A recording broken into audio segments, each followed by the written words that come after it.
elected to try and find his teammate Pagayev, who was maybe surprised and couldn't make the most of the opportunity.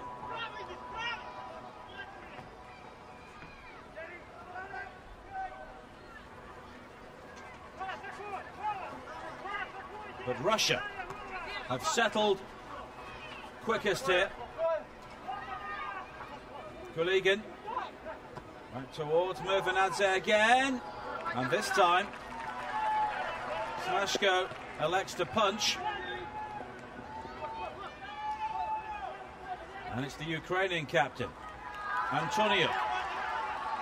A good ball to find Donetsko, but Antonio hadn't continued his run, and it's a relatively easy take for Koretsky.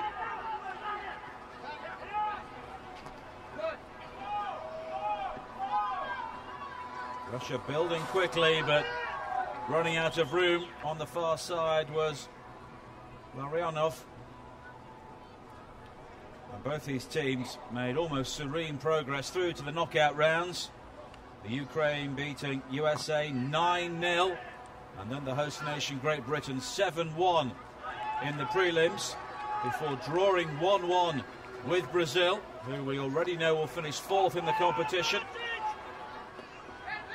Russia coming forward again. Ramonov, and the foul given. Gugilin a bit too keen there to stop Dudko.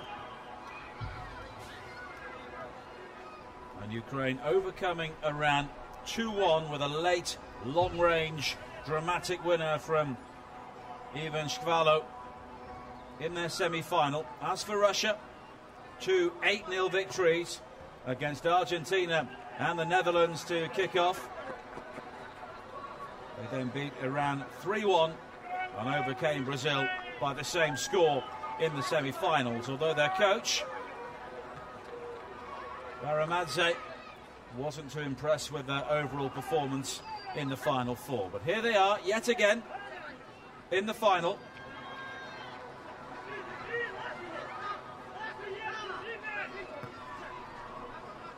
Larionov, and now Murvanadze.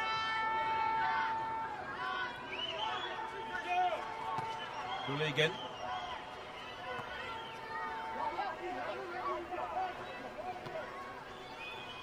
Murvanadze again, just trying to pull the strings at the heart of the Russian midfield. Larionov.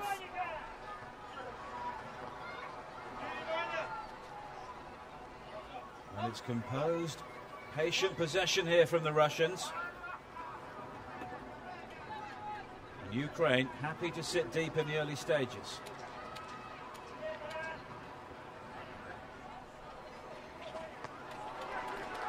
Nice turn from Kugilin, and he'll win the corner.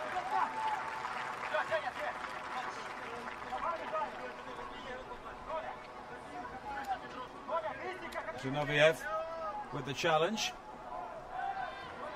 Nice shirts.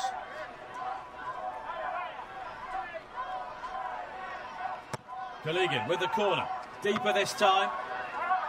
It's hooked towards goal, and not for the first time. The goalkeeper uses the fist, Semashko, and gets away with it.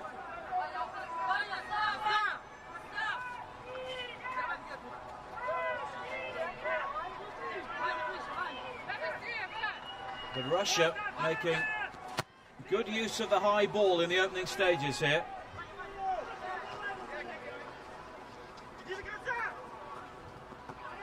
Murvanadze.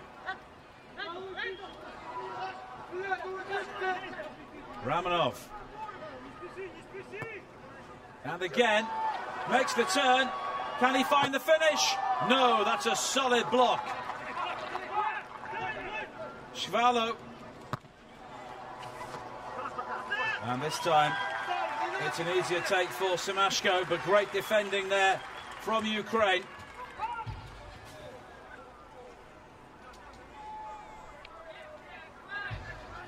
That was the relatively simple take, but before that, the shot from Ramonov, and there were 3 Ukrainians waiting to make the block.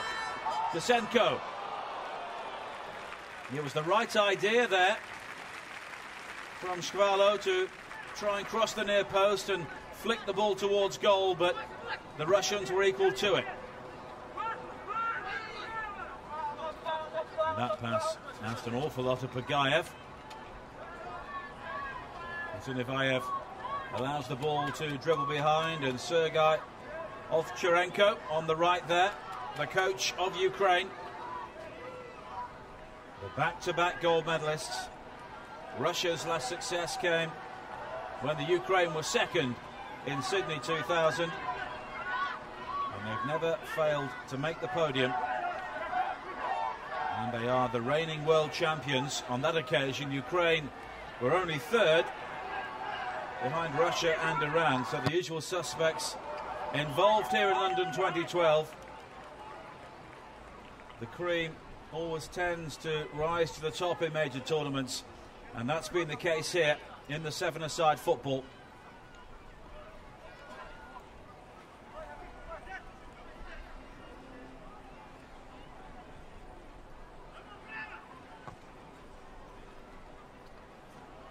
Dudko.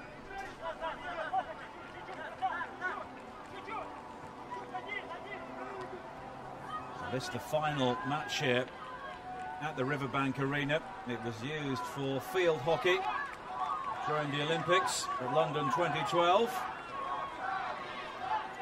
and was adapted for both the five-a-side and the seven-a-side football. And it's a temporary venue, and its materials will be taken and used elsewhere following these games. The whole Olympic Park will be closed for around a year while alterations are made, and a decision will finally be taken on who will become the main tenant for the Olympic Stadium itself.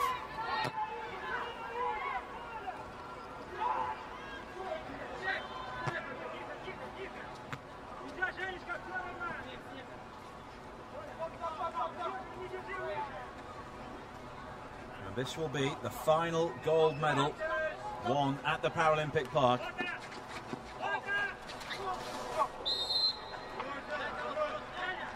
Pagayev just checking there's no lasting damage there.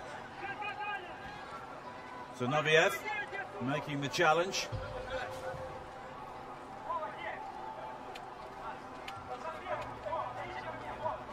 And it's still very cagey here. Two teams who know each other so well.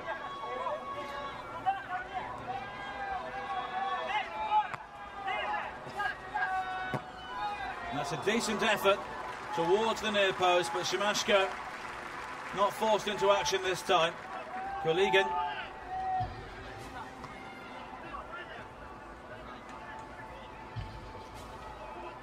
Shimashko quickly gets the Ukrainians moving.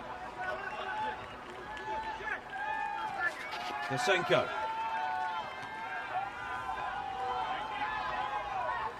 Russia defending very strongly in the opening stages. And now the captain, Antoniuk. And it's the Ukraine's turn to be very patient here. And Shevchik unable to keep the ball in play.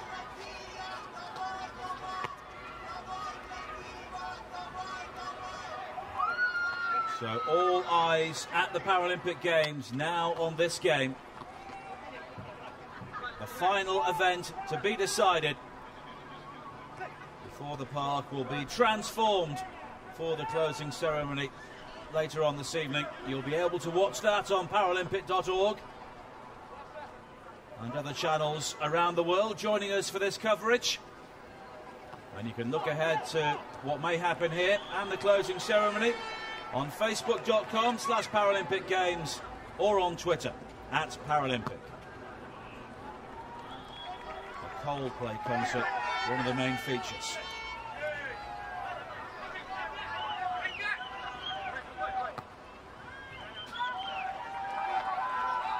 Shevchik. Looking for support in the middle. He'll try and take the corner.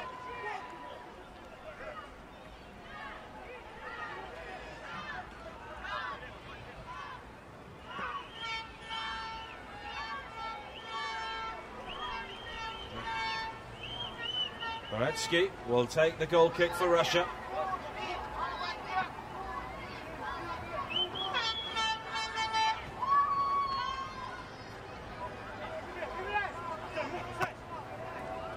Approaching the midpoint of the first half.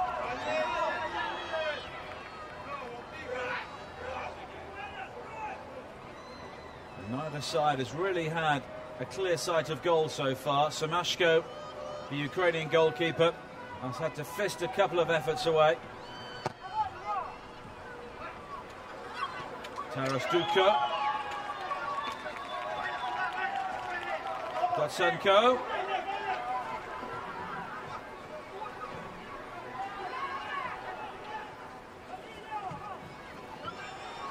And that's a nice turn.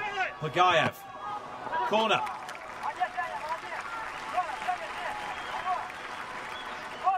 And Zinoviev has been very busy so far. One of several players in the Ukrainian side to play for Dnipro. A famous name in able-bodied European football. Play in both the Europa League and have also had spells in the Champions League as well. Koligin. This time Semashko, undecided, helped out by Dotsenko. And the idea was right there from Romanov, but the execution slightly awry. Dotsenko again.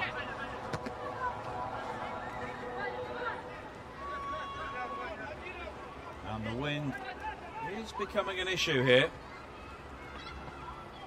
The temperature at kickoff time, 28 degrees Celsius, over 80 degrees Fahrenheit, which for England in September is very unseasonably warm.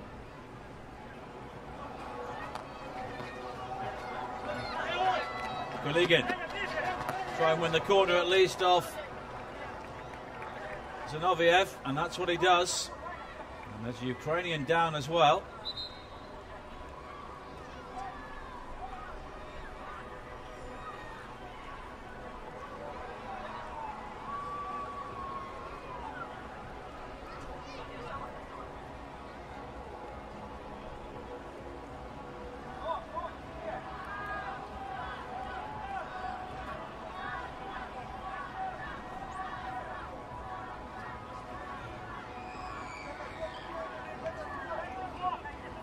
Zinoviev, who made that challenge, he may receive some treatment here. Both teams are allowed 3 changes throughout the match. Keith Stroud, the referee from Great Britain, is sending Zinoviev off the field for some treatment. I've got to be very, very careful with any sort of injury.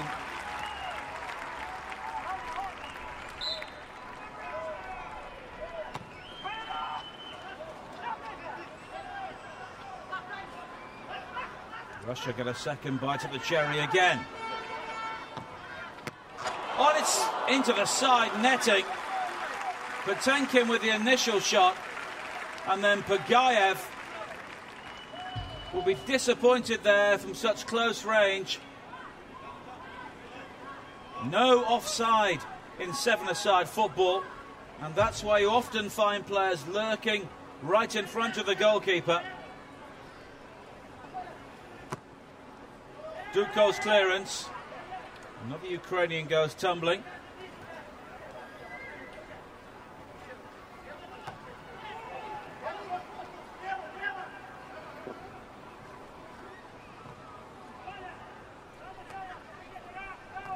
Koligin. Romanov. Mervanadze. Koligin again, that's a smart turn. And he's taken out by Shevchik.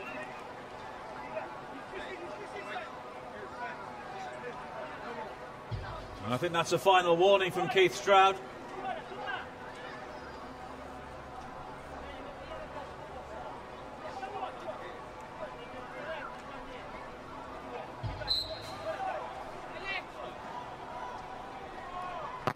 Kuligin going for goal. It's an excellent save from Semashko. Clever idea there from the Russian.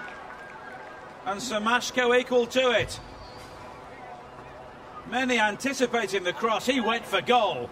And Semashko there using the fists to very good effect again.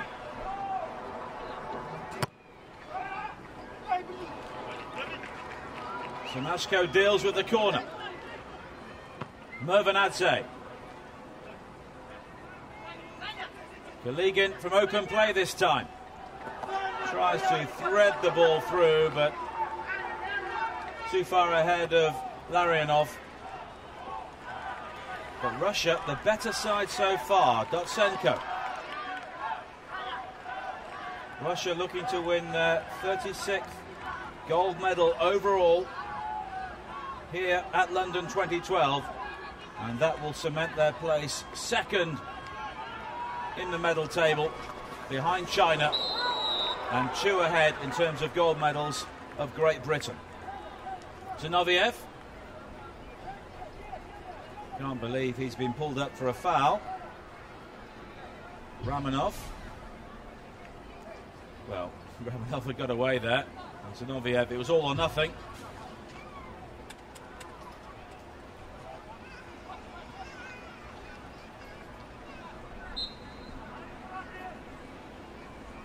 Kuligin. They're trying to drift that ball in. They clearly believe Semashko is susceptible to a high ball. But this time, there was no Russian close enough to him to really make a nuisance of themselves. Inside the final 10 minutes of the first half.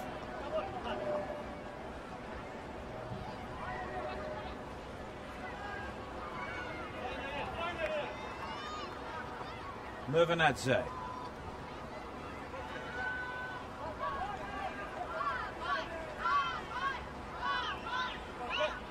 Russia had a more straightforward path through to the final, beating Brazil 3-1. Ukraine taken all the way by Iran, who will already be watching this game, having pocketed the bronze medal.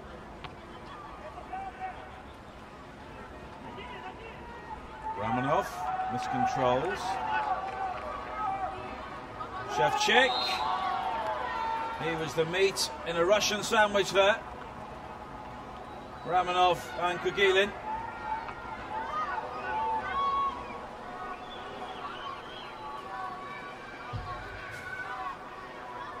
Dodged between the two and was then taken out by the number 18.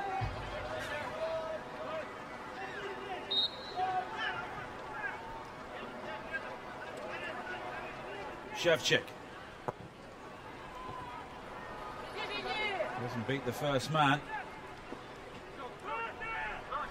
He scored from over 30 yards to win the semi-final against Iran.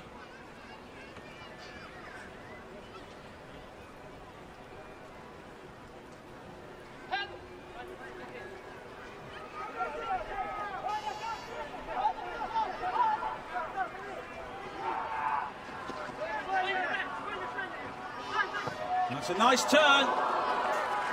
Not too far away from Patekin.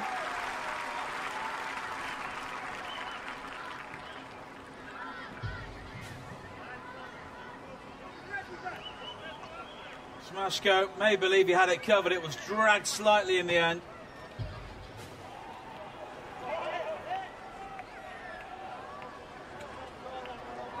That's defended well by Mervanadze.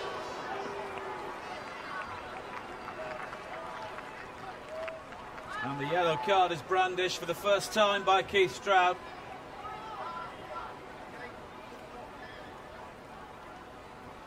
I think Mervanadze won't require any treatment. And Dotsenko can't have too many complaints. It's a warm day for a roll neck sweater. Kuligin.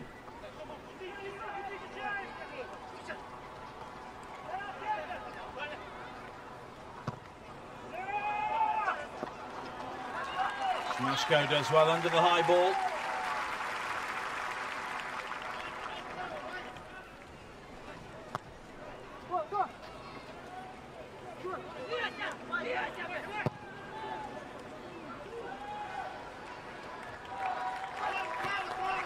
Shevchik, nicely done. The captain with a shot which is deflected. Shevchik again will allow the ball to spin behind for the corner.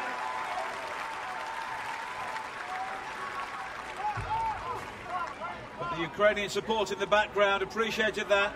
Antoniuk with the eventual shot. And Shevchik will take the corner. It blows out of the quadrant.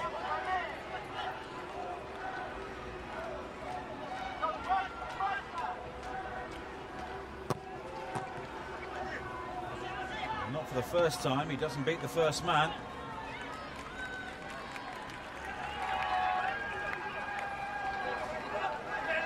Shkvarlo.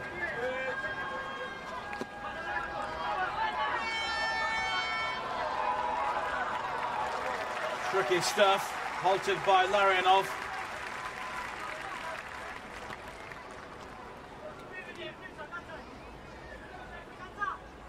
Antoniuk.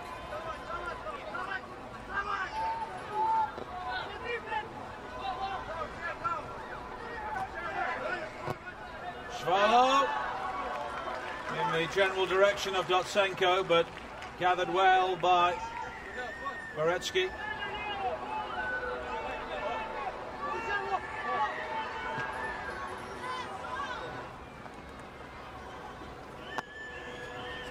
Kuligin.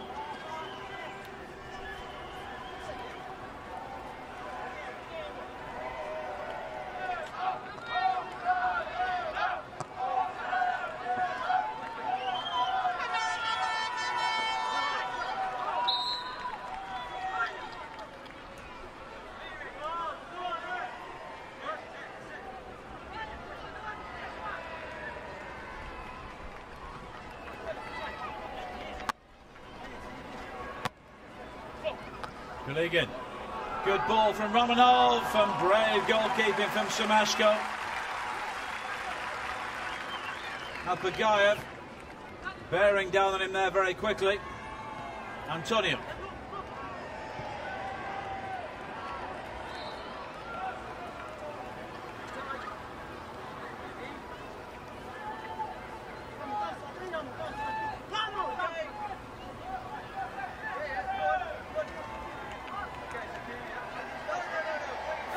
To play in the first half.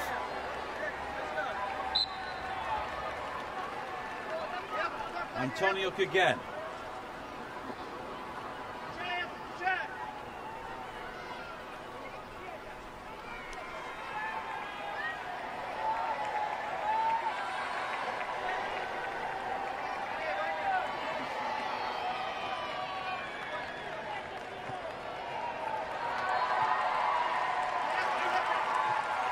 Dotsenko, and the challenge is beginning to fly in now.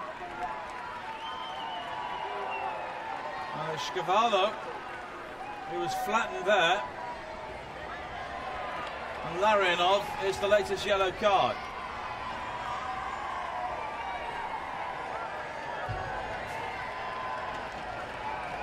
You can't have too many complaints about that.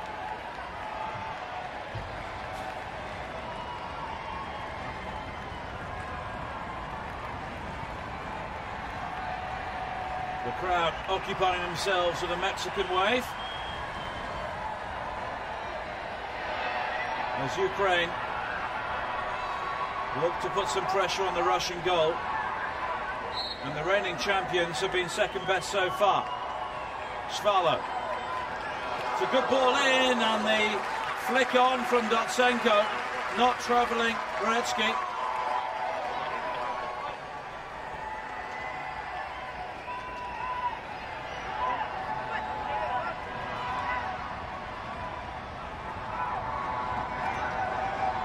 Pagayev.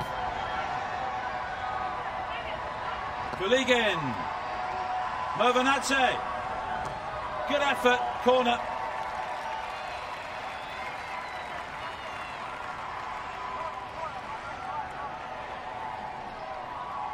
And Ukraine have had to do the bulk of the defending so far. Dotsenko here will be disappointed. He rather flounced his fringe towards the ball when there was a clear sight of goal. Kuligin. More decisive header away now.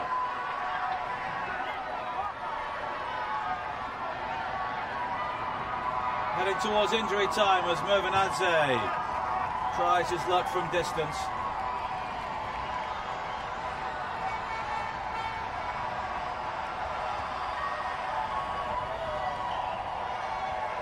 And the Russian coach, Aramidze, may be disappointed. His team have not taken the lead so far.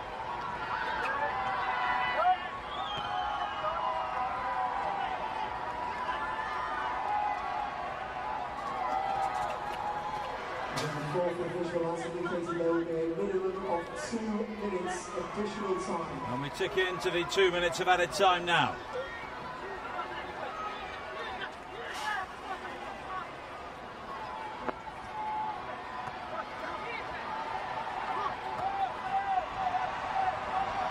Romanov.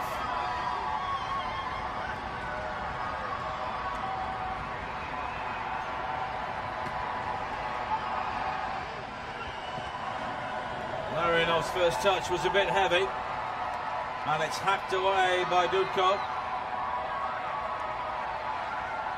And neither side will want to concede so close to half-time. Foul throw there. You're allowed to take them with one hand, but not with 1 foot off the ground. Zinoviev gets the game going again, but he may get the second chance now as Patekhin heads the ball away. And this has the look of a game which could go deep into the second half, with the outcome still unknown. Kuligin.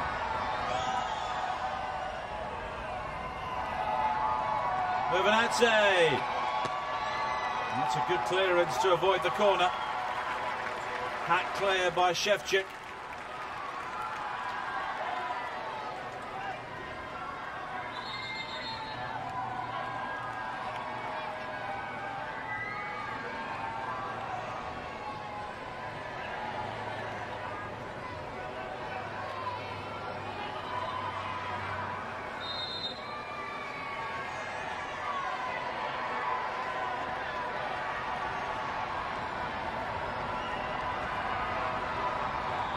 Dudko clears downfield, and we're into added time at the end of injury time. Romanov.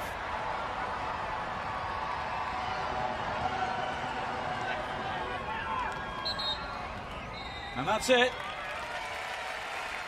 An inconclusive first half on the whole. Half-time at the Riverbank Arena in the gold medal final. At the break, it's Russian Federation 0, Ukraine 0. The one chance really, the best opportunity. Kagulin shot, superbly kept out by Smashko, So the Iranian goalkeeper. Football is 15 minutes long. If you wish to pop out and we have a 15-minute break before the second half to decide who will win the gold medal here at London 2012. Half-time, it's goalless between Russia and Ukraine. If you are leaving this half-time, please be safe as you do so. Hold on to the handrail as you go down the stairs, and please use both sides of the staircase, listening out to any instructions from our stewards, because they are there to keep you all safe. Please keep your belongings with you at all times, and don't stand on the seats, as this can be very unsafe. Please keep the exits clear, don't stand or sit on the gangways. Please keep moving as you leave the stadium.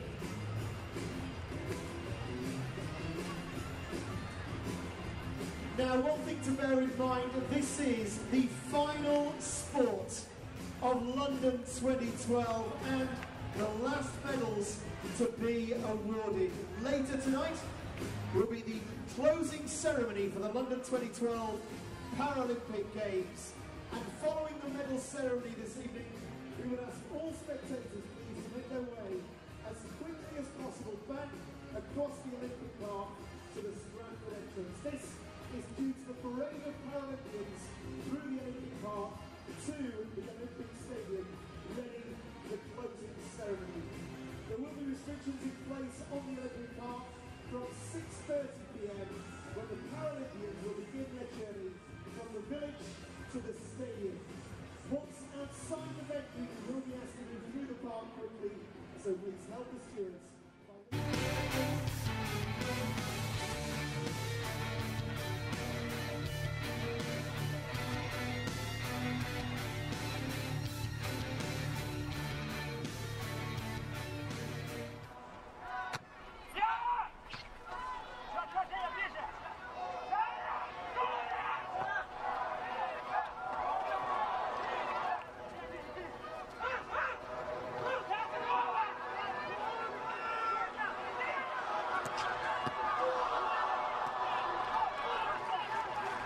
Incredible images there from what has been probably the greatest Paralympic Games the world has ever seen.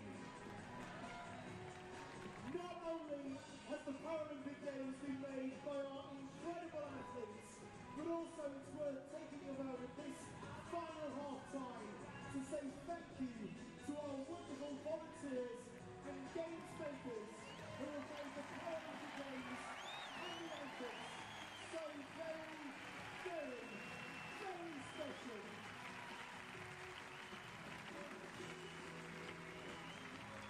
Frankly, without them, there wouldn't be a London 2012, so thank you to each and every one of you.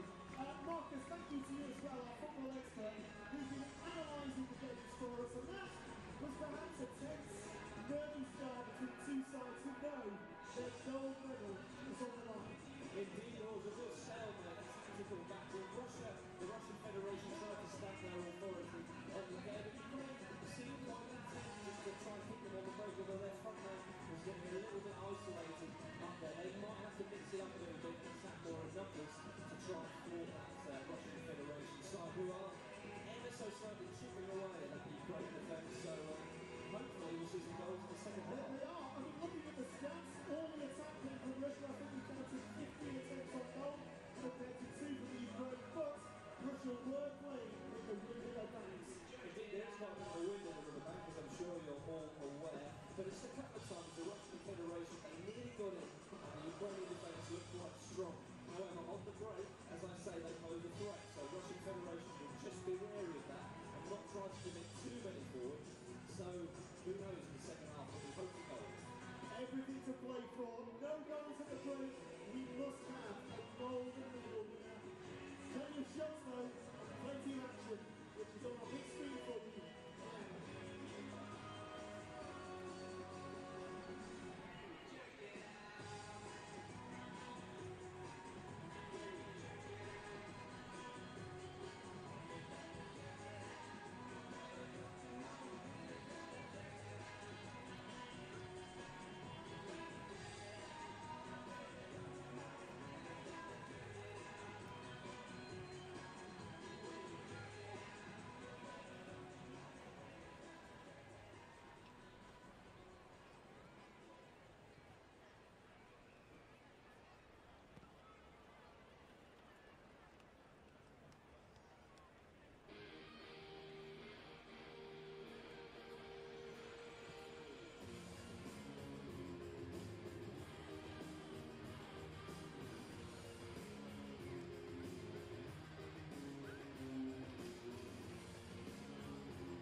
Well, Riverbank Arena, we have got a little treat for you. We've got our world-famous bongo camp coming up, and this is the last, not only the last bongo camp of the Riverbank Arena, but of the whole of the London 2012 Paralympic Games. So, you know what to do. When your face comes on the screen, you play the bongos. Can we get the graphic up so I can have a little demonstration?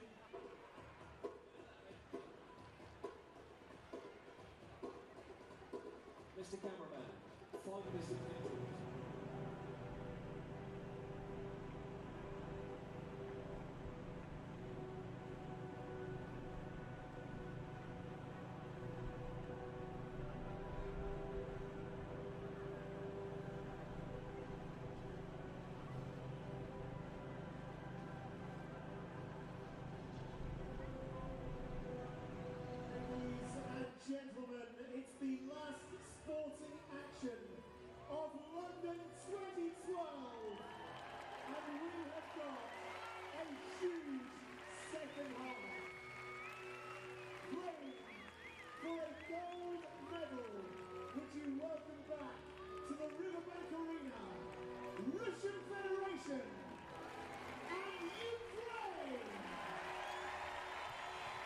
So one final medal to be won here at London 2012. The English capital's extraordinary summer of sport about to come to an end. And we still don't know if Russia or Ukraine will take the final medal of both the Olympics and Paralympics. 0-0 at half-time. Half an hour to play with extra time and maybe penalties if necessary.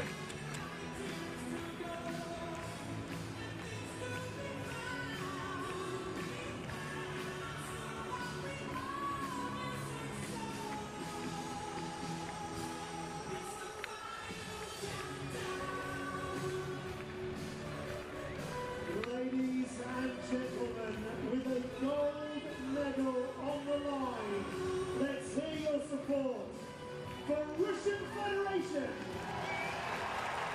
and Ukraine.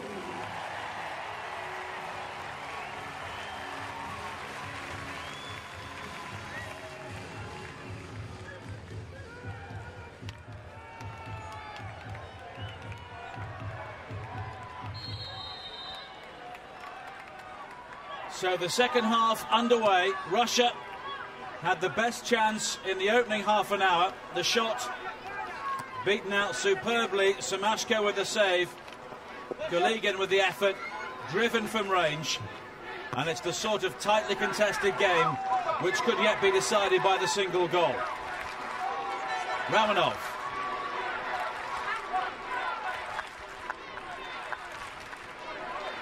Looks to win the corner, but the goal kick has been awarded.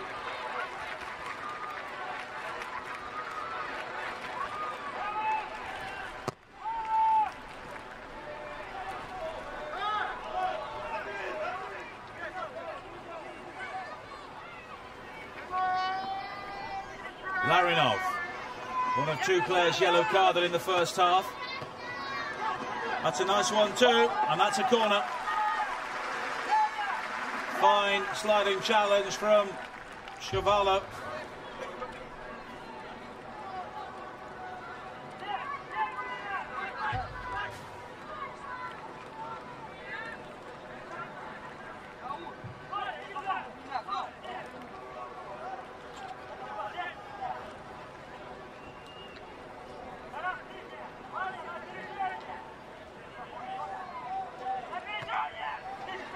And the corner's played short this time. And the plan move didn't quite go to plan.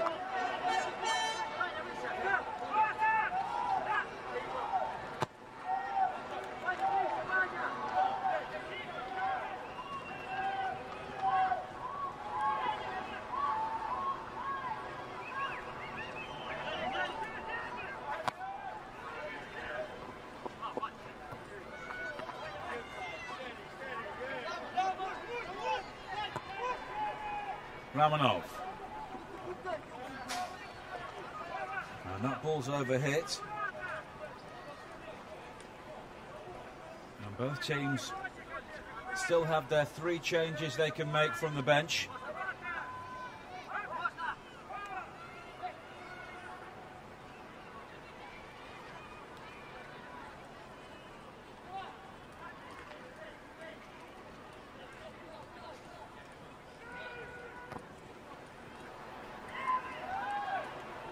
It's one well in the air again.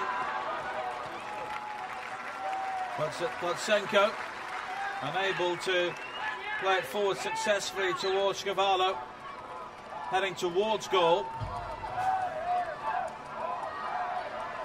He does well to win the corner off Larinov.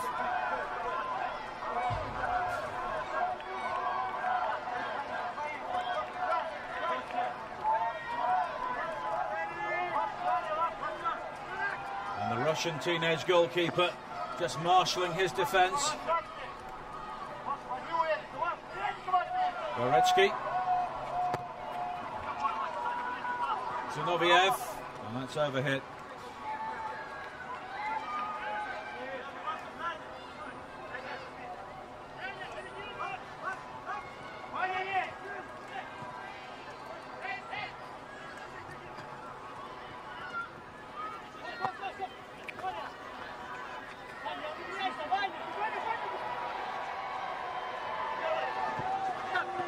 Decent ball whipped in under pressure in the end from Potemkin. Gathered by Semashko. And the goalkeeper for Russia comes right outside his area to prevent the corner. And it's been a rather scrappy start to the second half. Galigin. And now Ramanov. And Movanadze will try and bring some order to Russian proceedings. Ramanov again. Potemkin in the area. Oh, the pass was overhit, or Ramanov would have had a clear sight of goal there. Pagayev. Larionov. And had the pass been better there for Pagayev, that should have been the first Russian goal.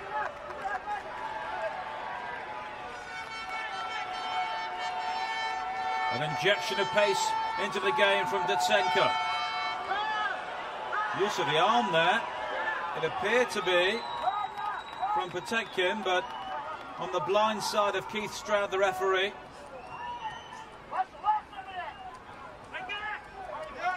Datsenko.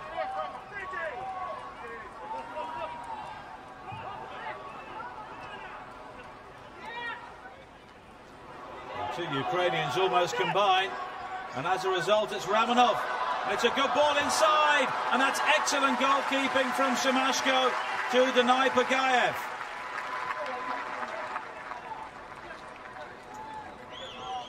Great anticipation there from the Ukrainian number one. Pagayev looking to skip the ball past him, and he used the full extremity of his penalty area to make the save.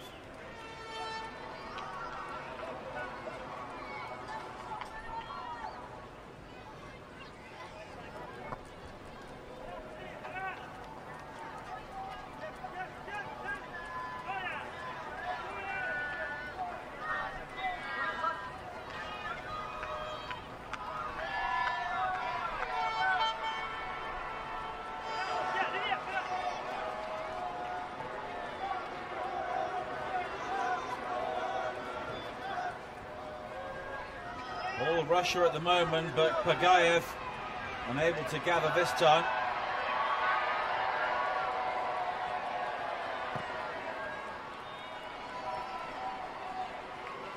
And this final gold medal is going to take some winning.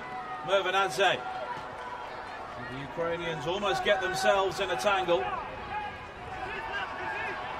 Larionov. Romanov. That's a good ball. Movanadze onto his right foot. Deflection. And it's a corner.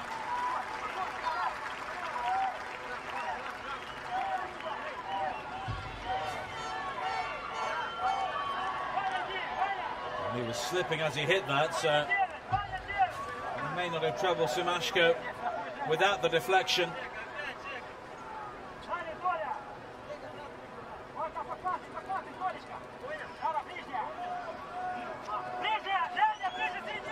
Russians go short again, but the final ball from Galigin not good enough.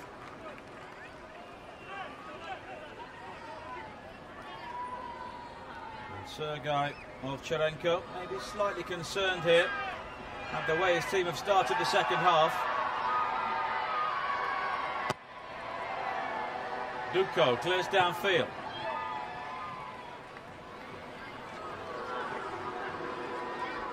Nicely done by Antoniuk. But Ramanov was even better to keep the ball in play. And the Ukrainians finding it difficult to lead their own half at the moment.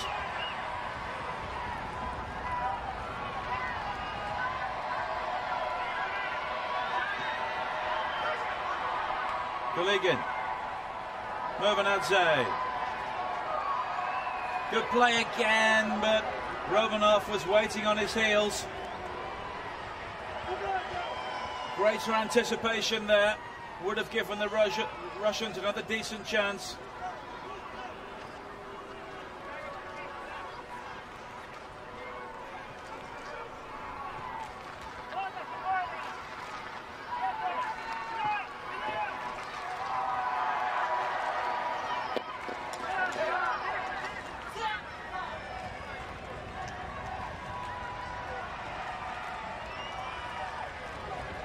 The shadows begin to creep across the riverbank arena. Ukraine try and build with Dotsenko. Fine challenge though from Potekin. And now Larionov.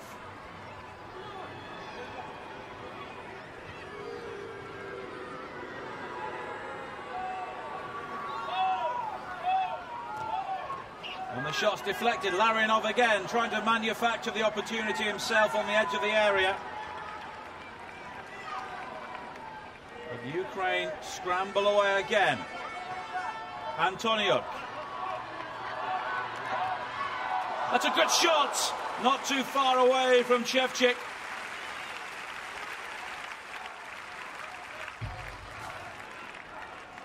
It's a rare attempt on goal from the Ukrainians.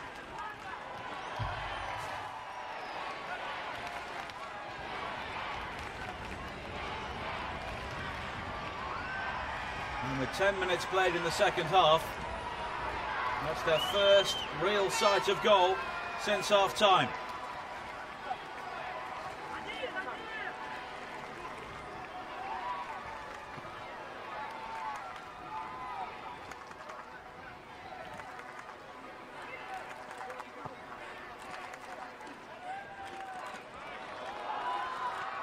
Oh, and the goalkeeper there, rather rushed. Marechik, he could have allowed that ball to bounce inside the box.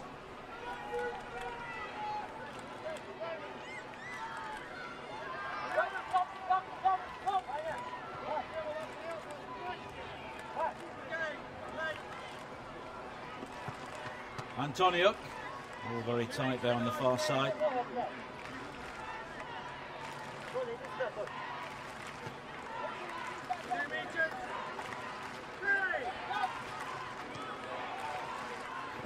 Shevchik.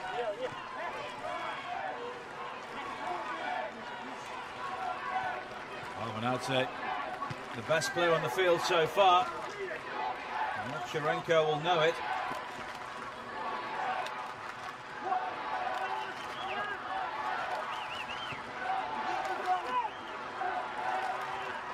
Antoniuk.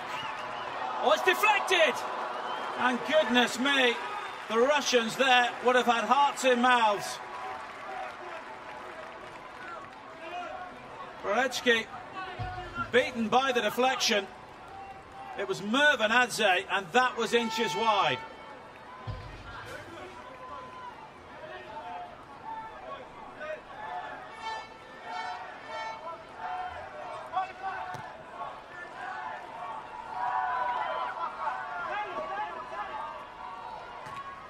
Corner comes to nothing in the end.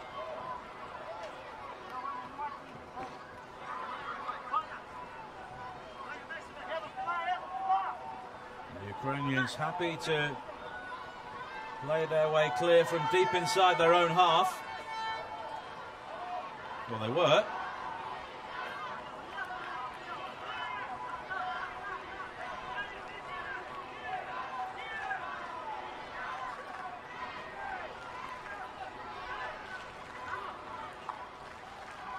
Both teams will believe they should have scored in the second half so far.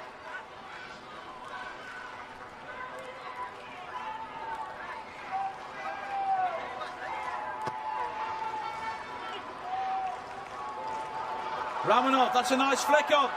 Is this the moment for Russia? It is! Eduard Ramanov.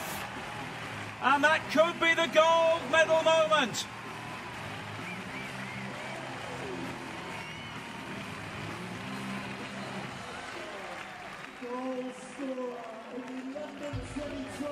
Route one in the end, but he gathered well and kept his cool superbly. That's a great finish. And the Ukrainians picked apart right down the heart of their formation.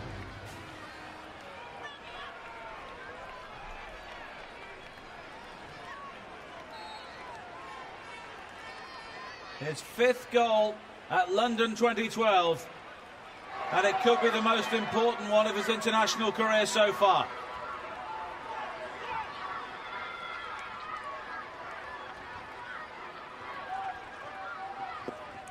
Can the double gold medalist respond?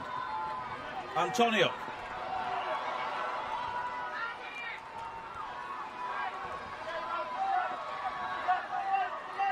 Duco.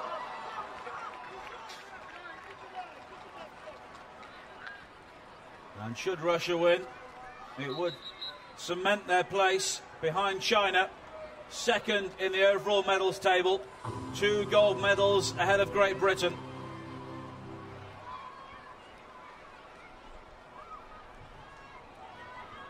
But more importantly for these players, it would be their first gold medal since Sydney 12 years ago. And they make their first change. Zarbek Bagayev, replaced by Ashambek Sapayev. Another teenager coming onto the pitch for the Russians. 15 minutes to play, plus injury time.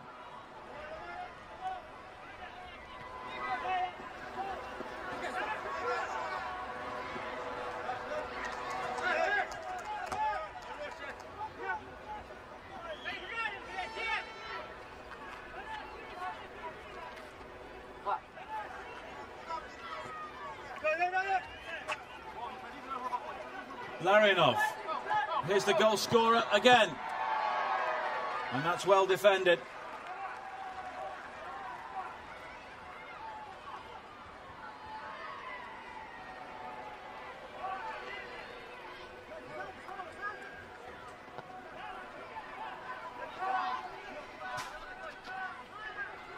And can the Ukrainians respond here?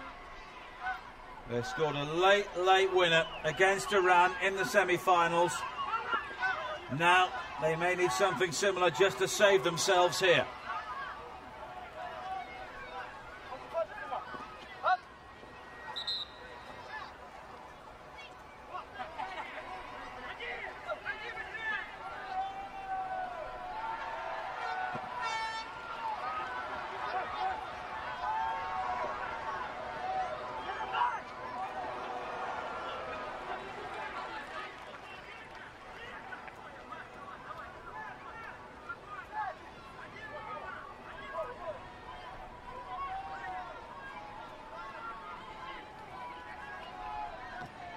And they'll be disappointed, Ukraine, at the way that ball went right down the middle.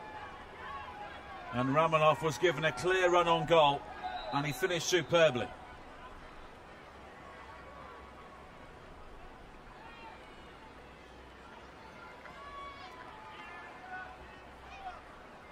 And the clock is ticking now for the Olympic champions. Larionov pulls it back, and that could have been the moment to seal it. Kuligin. And Baramidze was off the bench there. That should have been 2-0.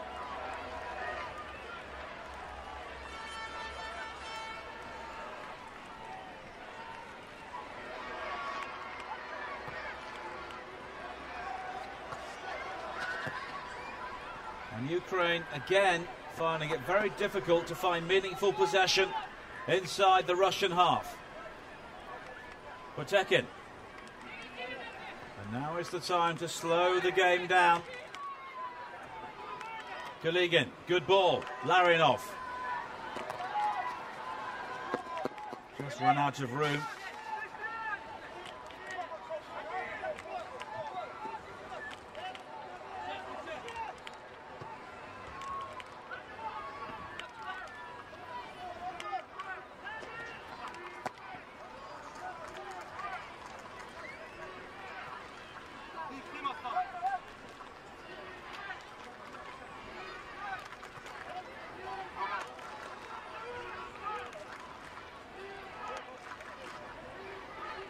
And already we're heading down towards the final 10 minutes here. And no immediate sign of a Ukrainian response.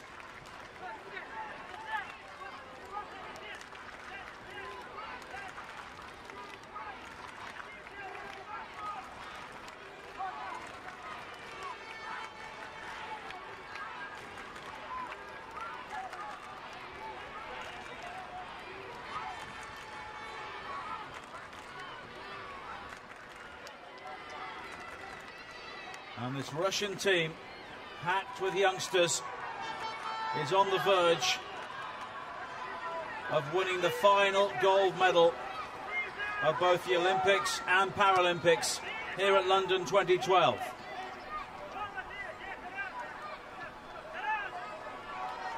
Goligin! He's had a few chances today.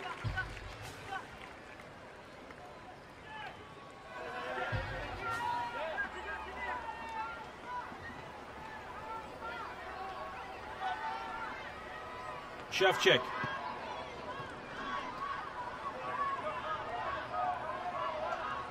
And at the moment, the Russians are just beginning to drop deeper. Dotsenko. Good effort, good save.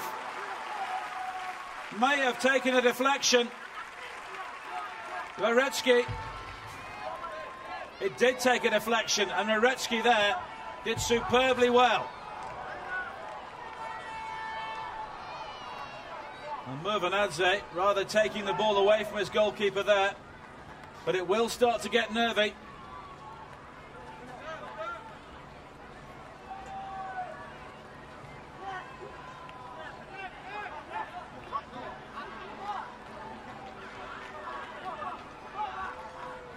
And maybe that was Ukraine's chance.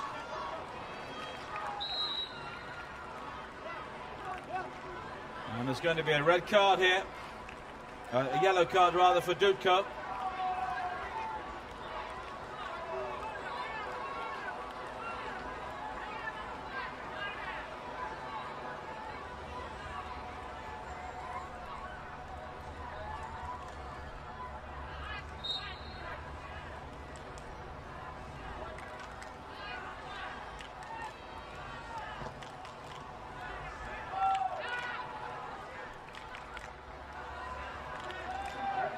There's nothing going on offensively for the Ukrainians at the moment.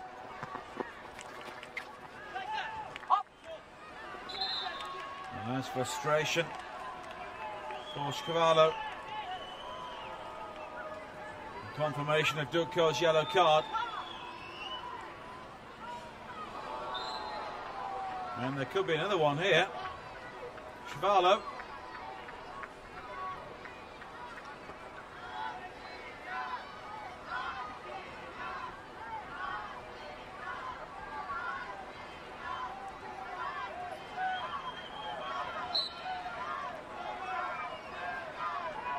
Second Russian goal now would surely seal it.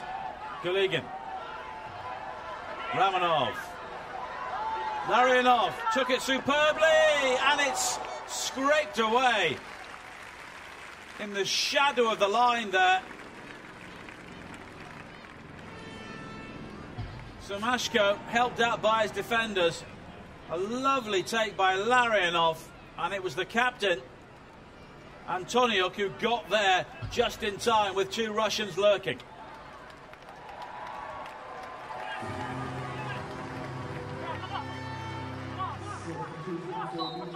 And Devlish coming into the game for the Ukrainians,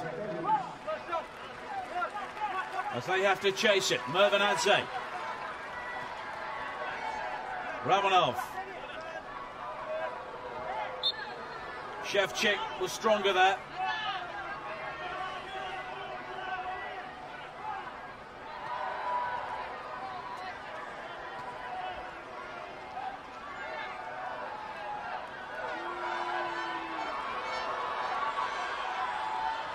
Oh, and he goes down looking for the free kick, Dotsenko. And Keith Stroud not convinced.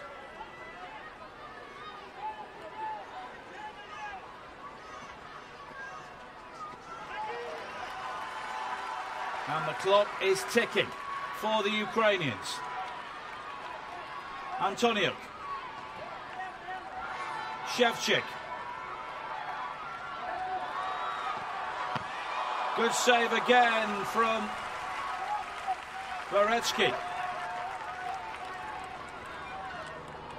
Dudko with the effort this time. Here he is again.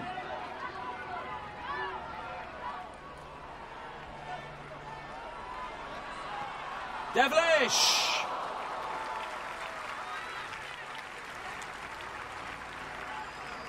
And the Russian goalkeeper has excelled in the last couple of moments. Here's the shot wide from Devlish, but before then, there was an excellent save. And Ukraine's grip on the Paralympic title is beginning to loosen here.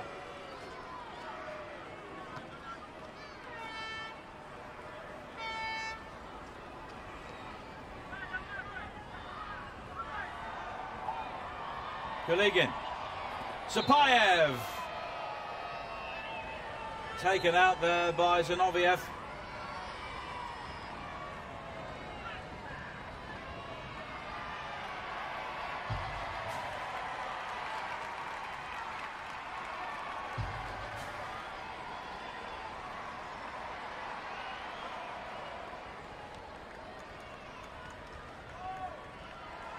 Russia at the moment have Ukraine where they want them.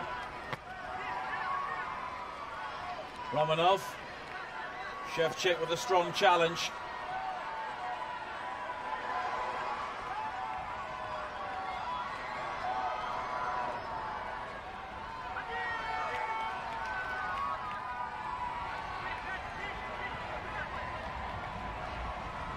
Antoniuk.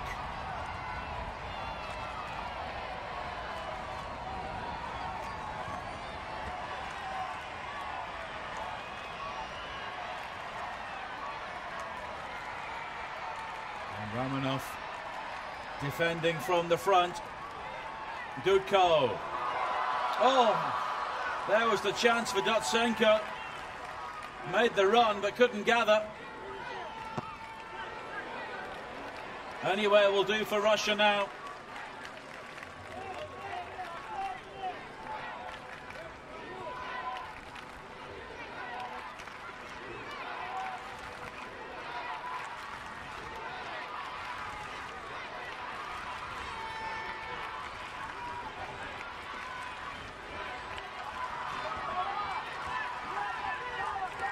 Dotsenko, shirt tug there from Mervanadze.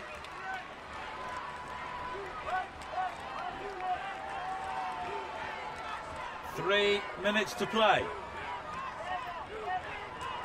And there will be plenty of injury time as well. Yellow card for the man who has really marshalled the Russians superbly so far, but the job has not been finished. Into the side, netting. Dotsenko looking to use his height. I don't think he got a touch. No, trying to glance again, but Antoniuk's effort passing harmlessly wide.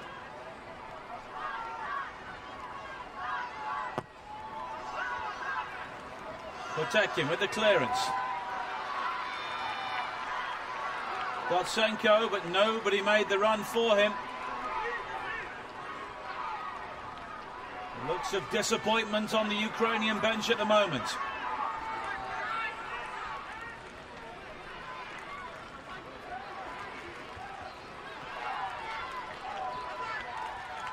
Kuligin.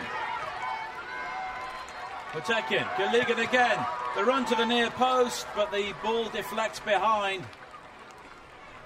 Sapayev there looking to create the distraction. Dudko puts the ball behind. And now it's a time to pace around nervously for Baramidze. Kuligin. Romanov. He's given the ball away. And there's still time for Ukraine. But Mervanadze. Romanov again. Good defending. Under pressure. Shevchik again.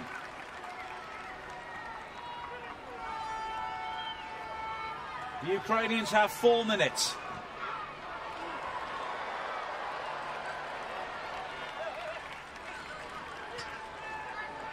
Larinov finds the crowd.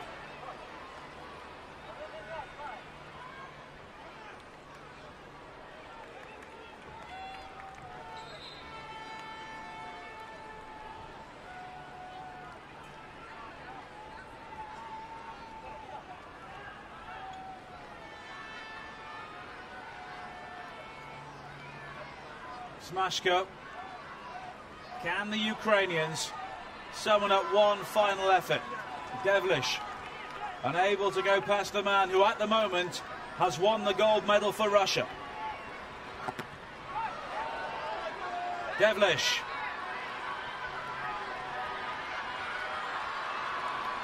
Donetsko!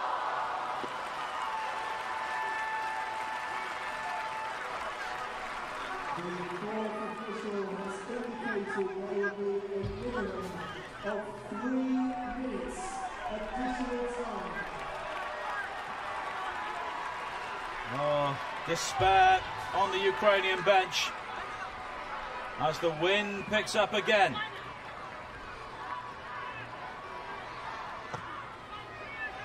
Potemkin with the clearance.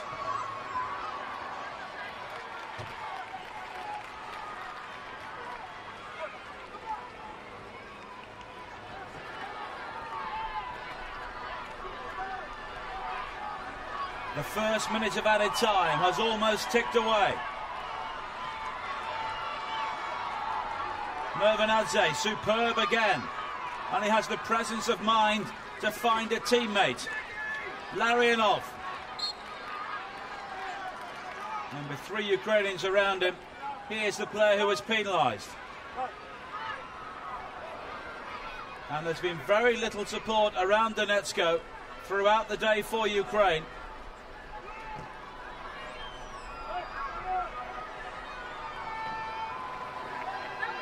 Hit and hope now for a team whose 8-year reign as a Paralympic champions is about to come to an end, thanks to that man.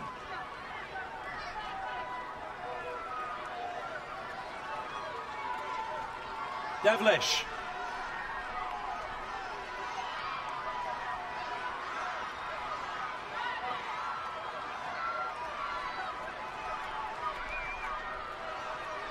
Dudko.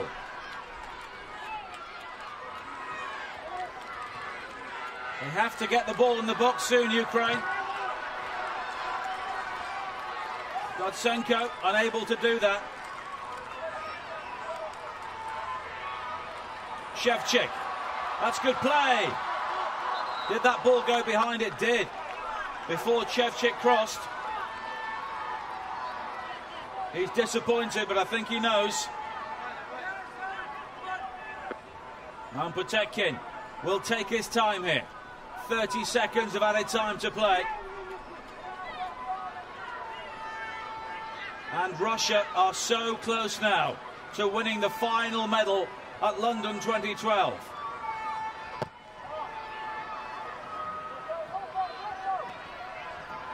Sapayev. Just doing his job to hold the ball up. Has to go long now from Ukraine. And does from Zanayev. But Donetsko's beaten to it. Ramanov. Mervanadze in support.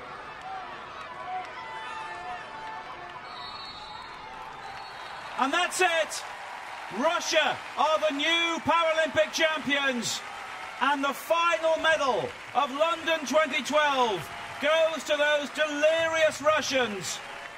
Ukraine's 8-year reign as Paralympic champions has come to an end. And the man at the heart of the celebrations, Eduard Ramanov, despair for the Ukrainians. But Baramidze's men have prevailed by the narrowest of margins.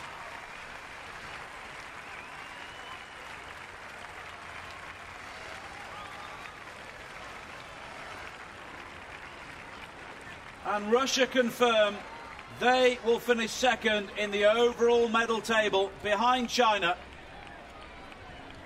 And Baramidze sportingly going to every single Ukrainian player to shake them by the hand. But his team held the edge throughout.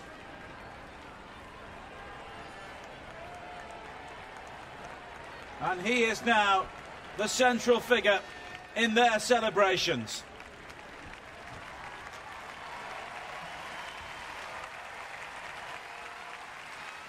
Revenge for Russia following defeat in the Olympic final 4 years ago. Ladies and gentlemen, would you please show your appreciation to our athletes from Ukraine?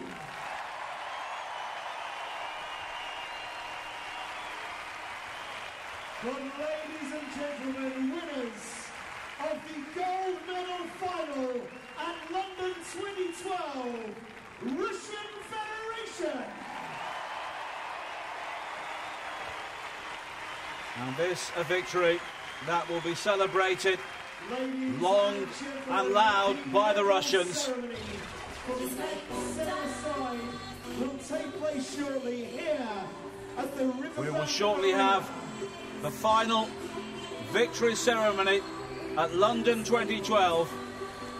Russia take gold, for Ukraine it's silver, and Iran bronze.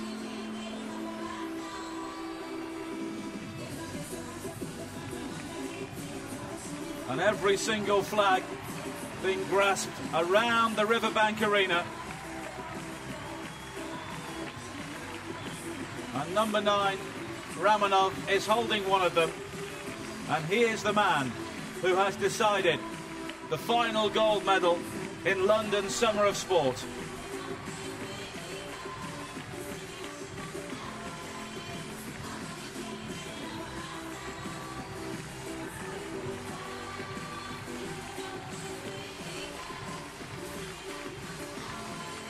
Deserved winners in the end, the better side overall. They offered more of a threat going forward against Ukraine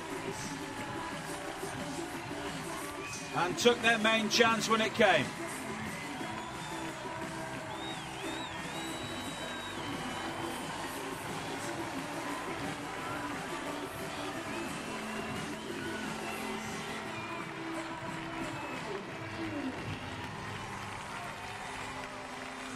And a big crowd here inside the Riverbank Arena, also giving the outgoing Paralympic champions a great ovation.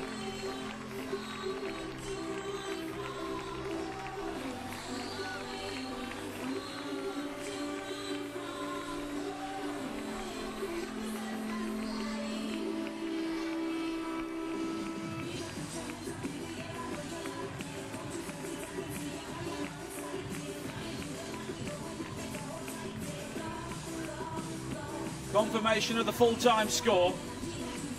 The goal in the second half from Ramonov. Russia take gold by 1-0. Support of the Riverbank Arena.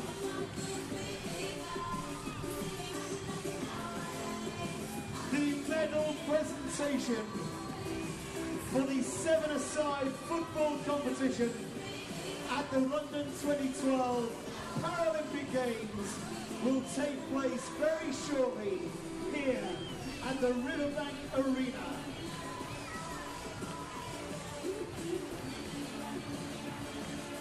Russia carried the greater attacking threat throughout, had more of the ball.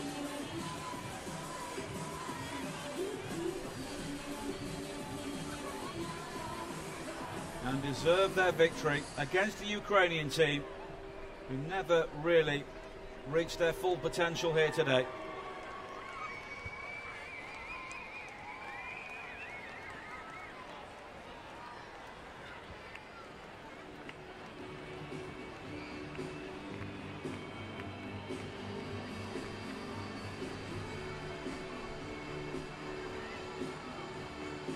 And those Russian flags still flying here.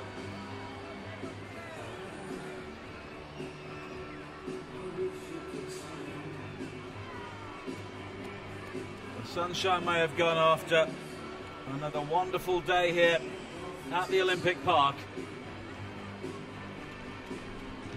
But very soon the arena will be lit up again by happy, smiling Russian faces.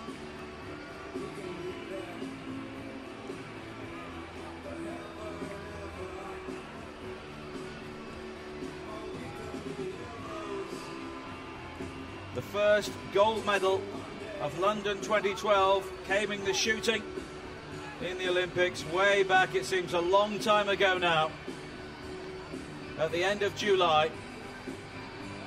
And now here on the 9th of September, Russia will be the final team to step on to the top of the podium at London 2012.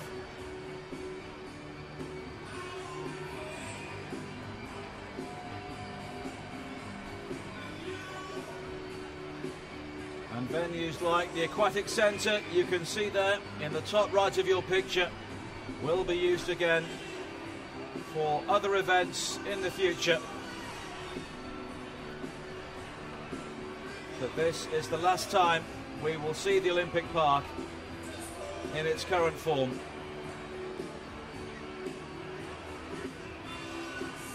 As people stream away from this arena, heading towards the main stadium, the closing ceremony starting in a few hours' time, but not before Russia, Ukraine and Iran receive their medals.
Ladies and gentlemen, our teams are getting ready for the medal presentation here at the Riverbank Arena.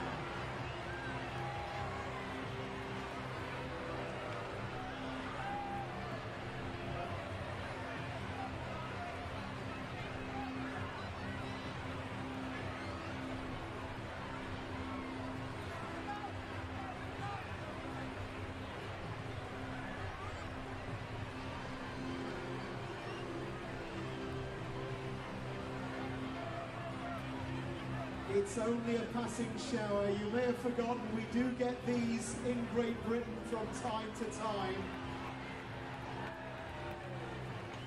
Although we have had the most glorious weather for the Paralympic Games here at London 2012. Our athletes are preparing for the medal ceremony, which will take place in a couple of moments' time here at the Riverbank Arena.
I told you it was merely a passing shower. Ladies and gentlemen, the medal presentation at the Riverbank Arena will take place very shortly indeed.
Ladies and gentlemen, the victory ceremony for the men's football 7-a-side competition.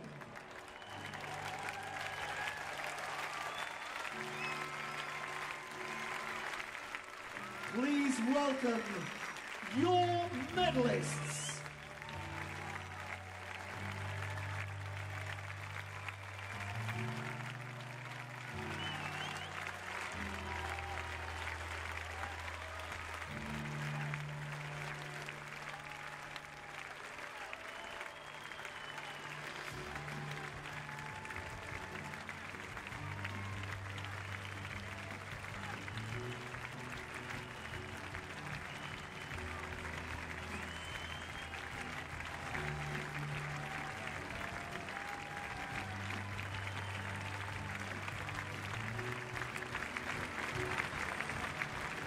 And there are the new gold medalists. The Russian Federation, victorious here today. Just making sure everybody knows the name, everybody knows the crest.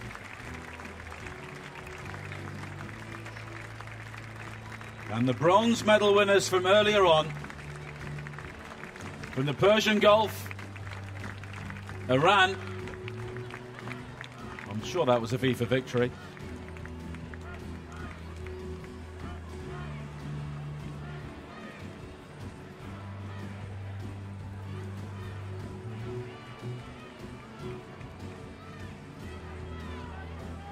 The medals will be presented by Mr. Tom Langan, Chairman of the Football 7-a-side Cerebral Palsy International Sports and Recreation Association.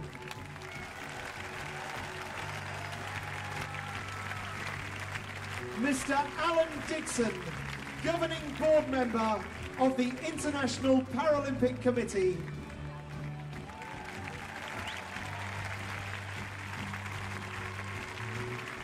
And Mr. Koos Engelbrecht, President of the Cerebral Palsy International Sports and Recreation Association.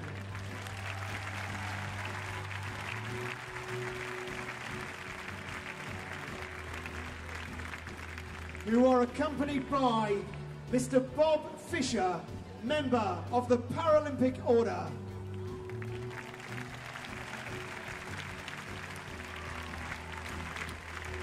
And Mr. Ralph Hickson, Director, Panasonic UK.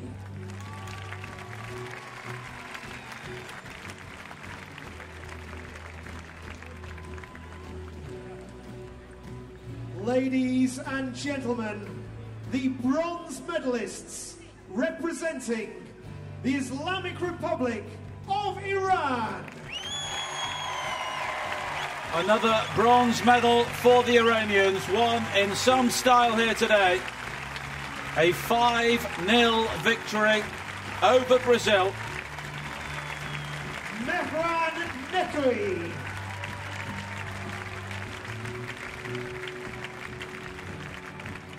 Hashem Rastagari.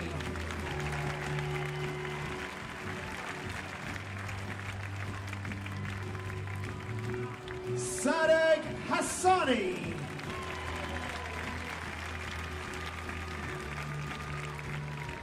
Farzad Mehri. Farzad Mehri, 2 goals in the playoff. Jasem Bakshi. Bakshi also on the score sheet. Ehsan Gholam Hossein Poor.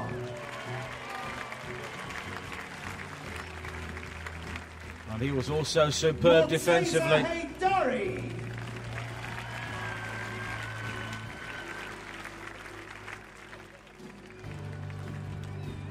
Bahman Ansari.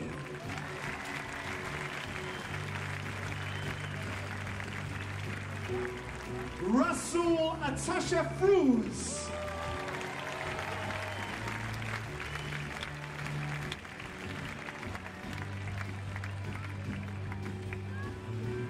Muslim Akbari.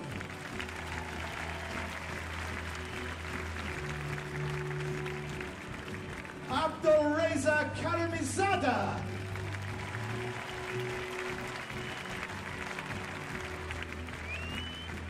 And Muslim Kaza Epir Sarabi.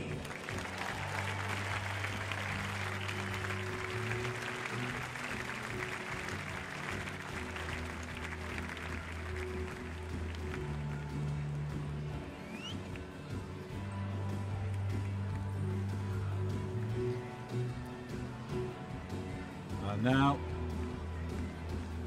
it's said with flowers.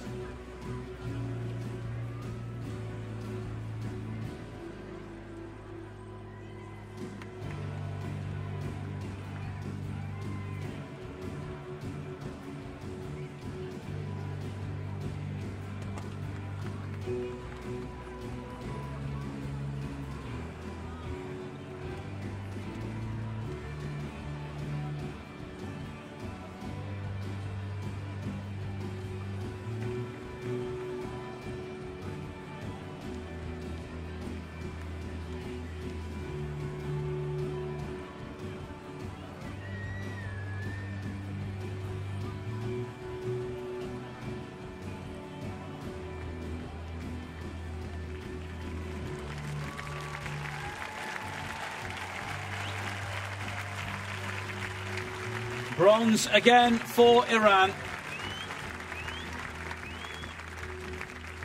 Ladies and gentlemen, the silver medalists representing Ukraine.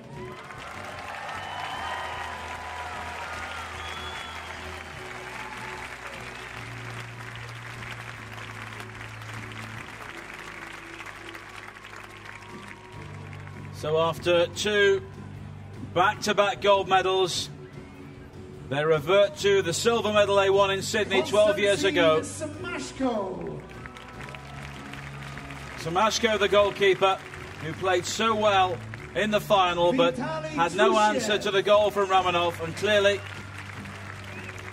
the disappointment still very raw for the Ukrainian players. Yevhen Zinoviev.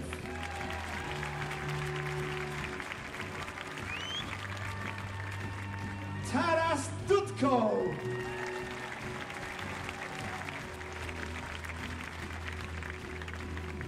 Anatoly Shevchik.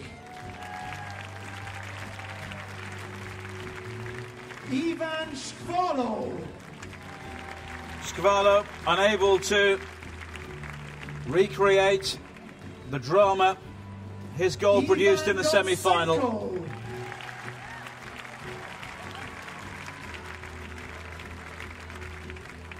Denis Ponomaryov.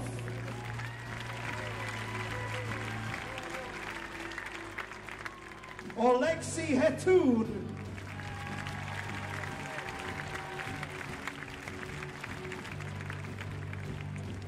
Alexander Devlish. His late appearance from the bench, unable to produce the equaliser. Antoniuk.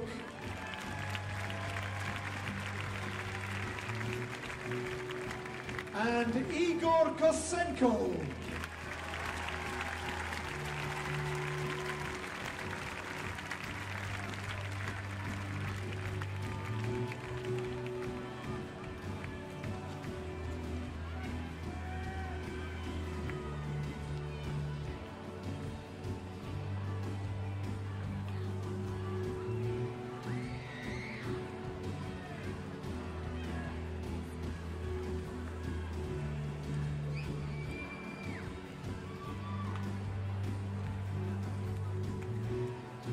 At the moment, it appears silver, no consolation for the Ukrainians.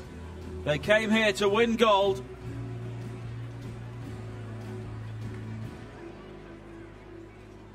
But they can have few complaints at the final outcome, beaten by the better side today.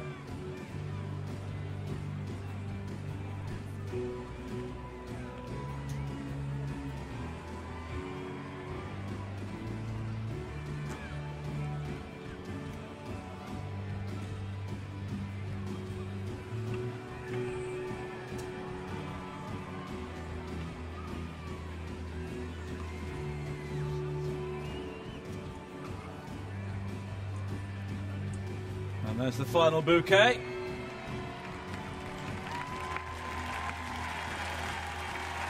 And I'm sure they'll be back in subsequent World Championships and Paralympic Games. Ladies and gentlemen, the gold medalists and Paralympic champions representing Russian Federation. And here are the Golden Boys.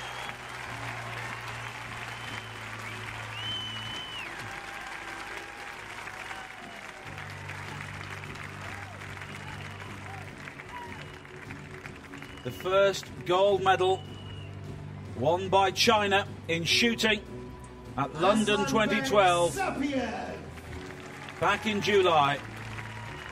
And here on an early Sunday evening in September, the final medal at London 2012 goes to these Russian Paralympians in the seven-a-side football.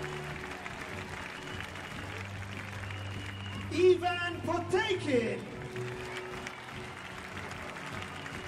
Potakin, the captain, and now the match winner, Eduard Romanov. His goal 14 minutes into the second half, proving decisive. Andrei Kuvayev.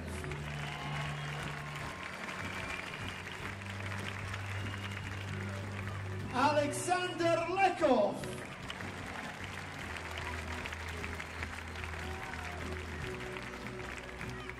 Lasha Mervanatsa.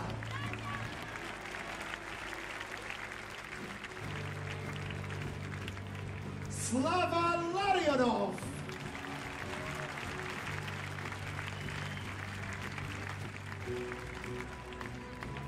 Vlad Raletsky.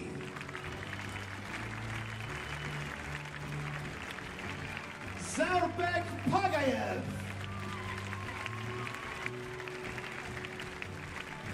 And Alexander Kuliki.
The car that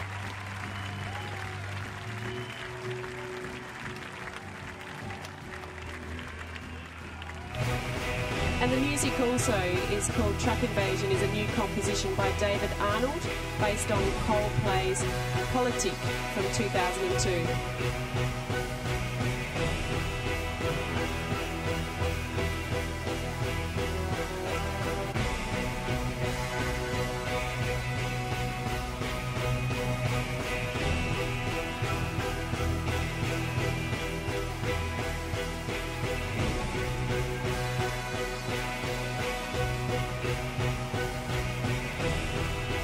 Try and guess what all these are from what you've just described. I'm desperately trying. What would this one be? Maybe the bug?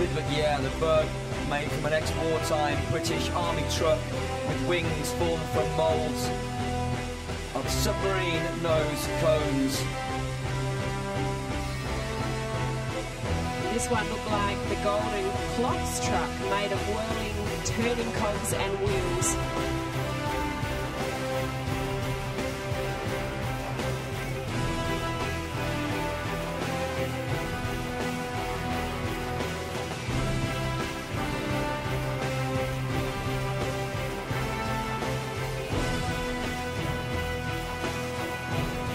That could well be the bug right there, Katrina.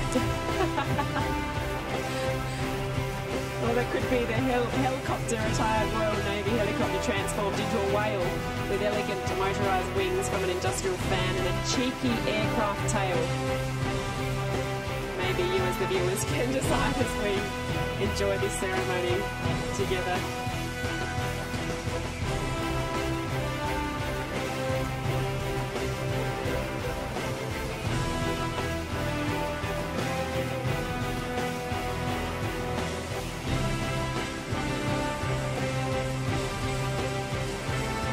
Car that had to be towed, if we can spot that, was traded from 2 VW Beetles.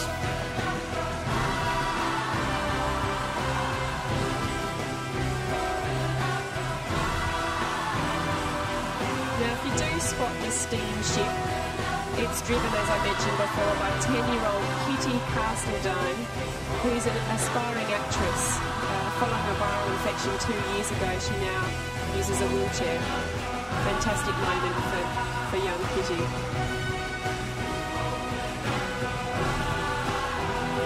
Helicopter is a retired Royal Navy helicopter transformed into a whale.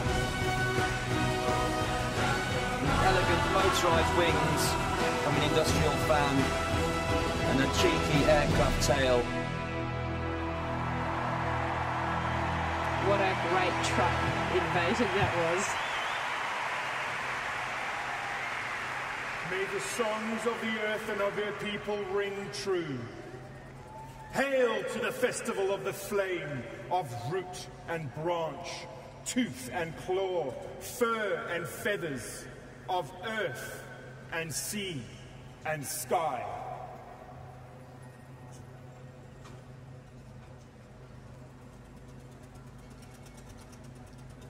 Ladies and gentlemen, I introduce to you our wonderful Paralympic athletes.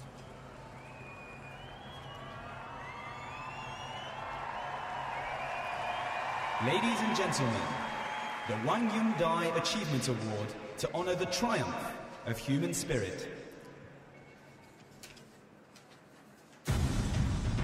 For the past 12 days, the best athletes from around the world have come together here in London in an exceptional demonstration of mind, body and spirit.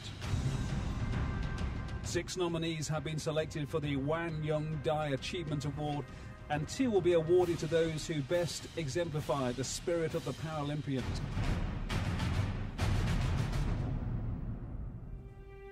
Dr. Wang was stricken with polio at the age of 3, but through strong will and determination, she overcame that to become the first female physician with a disability in Korea. Dr. Wang dedicated her life to the development of Paralympic sports in Korea and around the world. At the 1988 Games in Seoul, the Wang Yung Dai Achievement Award was established to enhance the will of people to overcome their disabilities through sport. The Paralympic Games is not just about winning medals or beating other athletes. Even though we fall sometimes, the Paralympic Games gives us the power to overcome. The Wang Yung Dai Achievement Award is to honour the athletes who see beyond their limitation and have the vision to change the world through sports and Paralympic Games. For London 2012, the award goes to Mary Nakamicha Sakayo. Mary has been a Paralympian since 1992. She believes the Paralympics empowered her to change her life, and her achievements have also inspired the lives of many others, especially in Africa. Michael McKillop. Michael is the winner of 3 gold medals for Ireland. He endeavours to empower the younger generation through his success. He believes the Paralympics have the power to change the lives of others.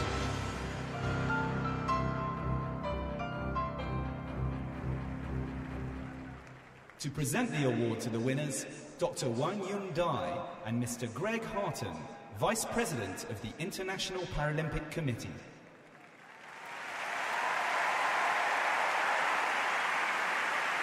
Michael McKillop, Athletics, Ireland. Michael has demonstrated his exceptional quality in sport and Paralympic Games.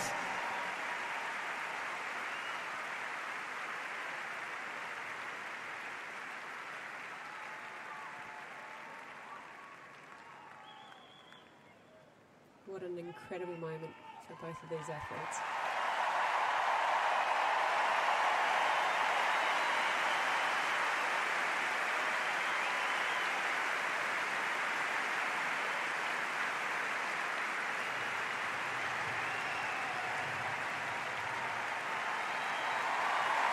Can't quite believe it, can he? Very emotional deep Mary inside Zakayo, there. athletics, Ireland have had a very Kenya. good Paralympic Games. Mary has a vision to change social perception towards people with disabilities in African countries with her sporting career.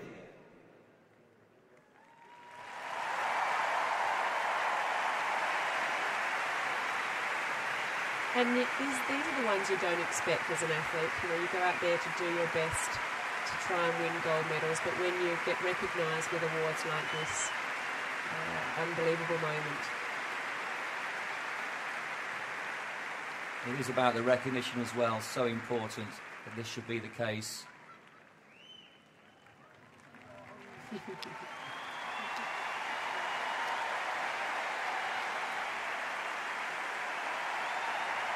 Mary Zakayo, Athletics Kenya. Ladies and gentlemen, please welcome the newly elected members of the International Paralympic Committee and its Athletes' Council.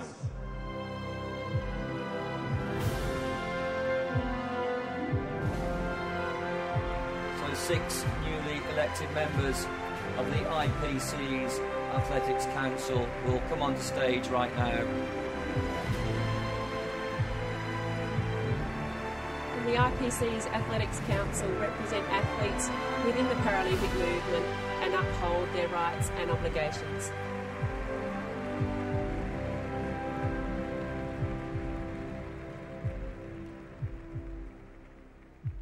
Arnaud Assoumani, Athletics, France. Just to let the viewers know that as these athletes were competing, they had to get votes in the village, in the dining hall. Gizem Cirisman, Para-Archery, Turkey. So they put their name up, and then they, just like you want to be elected to government, or they do the same John thing. McCulloch, Football, And 7 let's aside. not forget, it's a big dining USA. hall. Thousands of competitors there eating and voting at the same time. That's right. Teresa Perales, Swimming, Spain. And they don't have to be current athletes. Some of the athletes are, of course, retired, so they come and campaign during the games. Elvira Stinnesen, Sitting Volleyball, the Netherlands.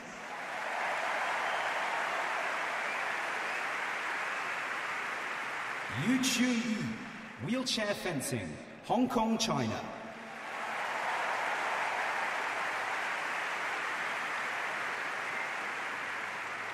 Ladies and gentlemen, please welcome the representatives of the volunteers for London 2012. Now I can hear them roar in the stadium because the volunteers here at these games were so amazing, and without volunteers, Paralympic Games wouldn't exist. Over 70,000 volunteers in total over the period of time, and Always smiling. always So smiling. helpful to every individual that needed support. The guidance and support from themselves, absolutely second to none. Working very, very long hours, well into the newly night. elected members of the International Paralympic Committee and its Athletes' Council will present a gift of appreciation to the volunteer representatives of London 2012 to thank them for their contribution. Really like that. That's a great idea to have the athletes giving wonderful hugs there.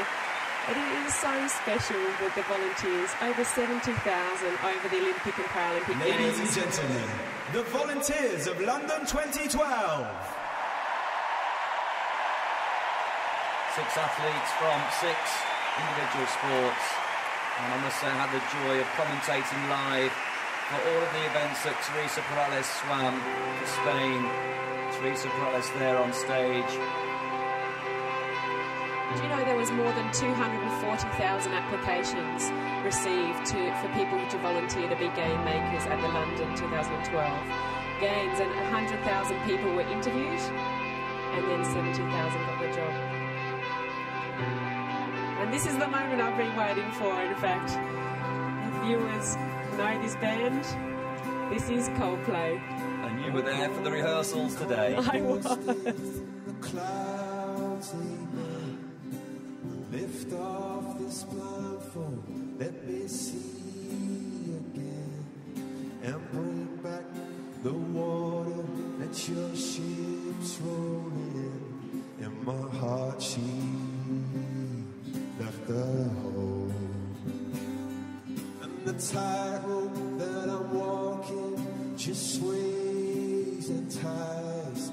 The devil, as he's talking with those angels' eyes, and I just wanna be there when the lightning strikes and the saints go marching, and sing slow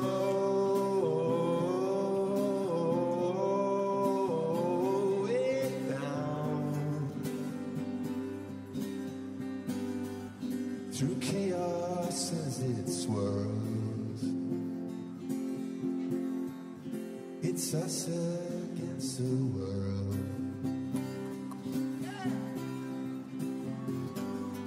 Like a river to a raindrop, I lost a friend. My drunken hazard Daniel in a lion's den. And tonight I know it all has to begin again. So whatever you do, don't let go. And if we can float away and fly out to the surface and just start again, and lift off before trouble just erodes us in the rain, just erodes us in the rain, just erodes us and see roses in the rain. Sail slow.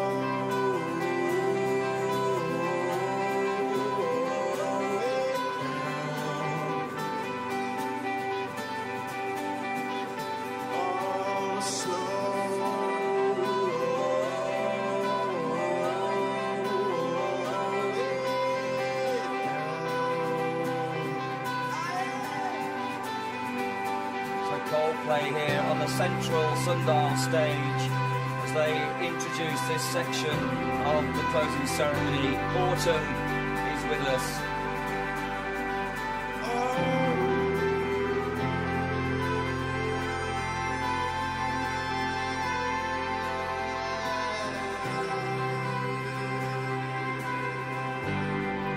Coldplay have said being asked to play at the Paralympic closing ceremony in our hometown is a huge honour. We can't actually imagine a bigger honour. This will be the biggest night of our lives. Through chaos as it swirls, it's us against the world. So their number one single, Yellow, from centre stage.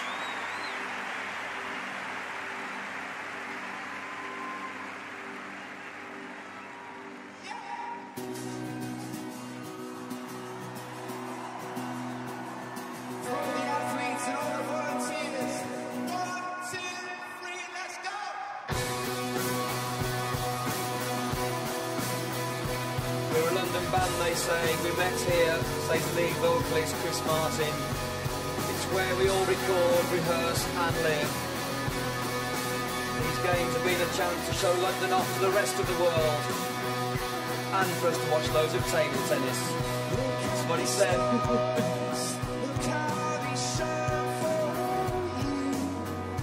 Now this is Kandoko Dance Company. It's a contemporary dance company of disabled and non-disabled dancers. charitable organisation, and they are a source of inspiration, support and innovation. Know the things you do, but it was called yellow.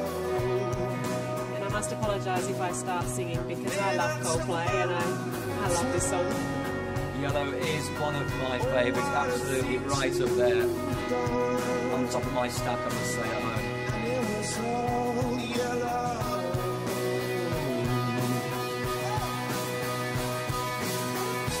Your skin, oh yeah, your skin bones turn to something beautiful. You know I love you so. You know I love you so.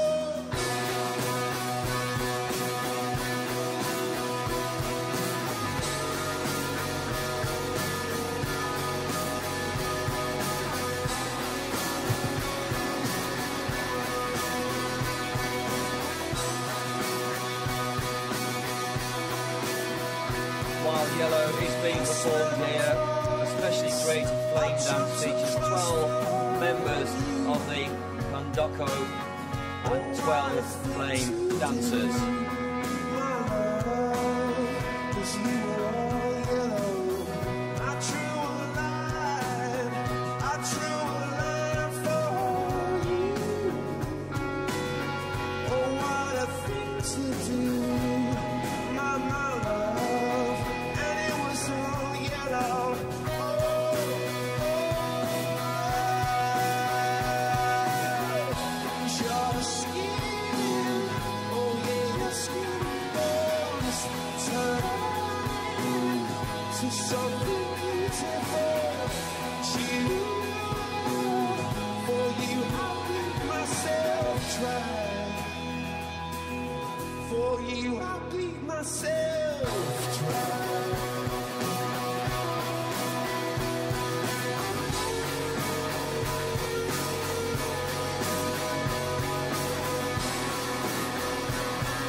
This is a huge sun king, and it's rising from the centre of the stage and bursting into flames. Look how they shine for you. Look how they shine for you. Look how they shine for you.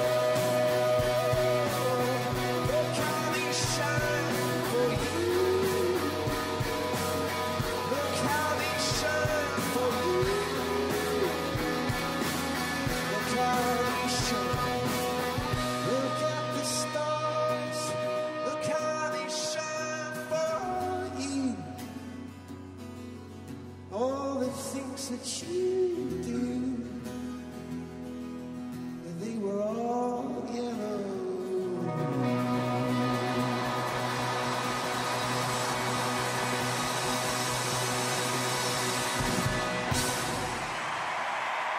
Well, listen to the crowd, that was Yellow.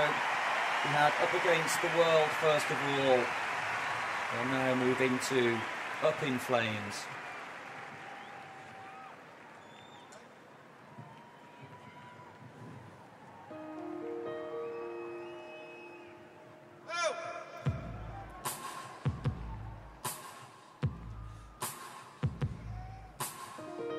This is the Coldplay concert tonight, and as you said, I did see them in the dress rehearsal, and yes, they're live and sound just as good as their recorded music does. I have to ask, did you meet them and speak to them individually? Were you that lucky? No, I wasn't. Why not? I wish. You tasted it. Now we have aerial artists Dennis Remney and Lindsay Kerr, who has cerebral palsy. Lindsay was a member of a group of disabled performers who spent 8 weeks training at Circus Space, learning circus, aerial and other performance skills.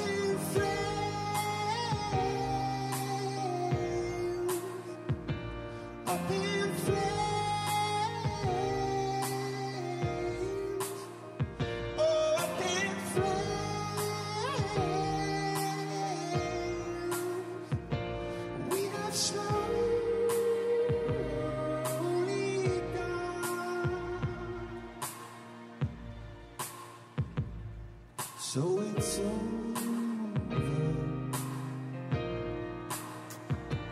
This time you're flying on, and this time I know no sun can stop it slowly burn, can stop it slowly going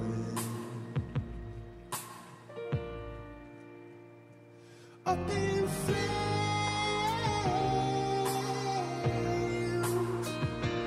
up in flames, oh, up in flames.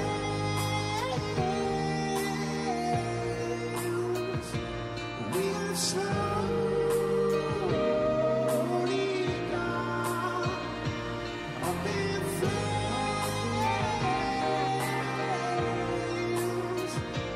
up in There is English Dennis Remnant. Disabled artist Lindsay Kerr, and together they perform a beautiful aerial ballet up the road from Coldplay right there.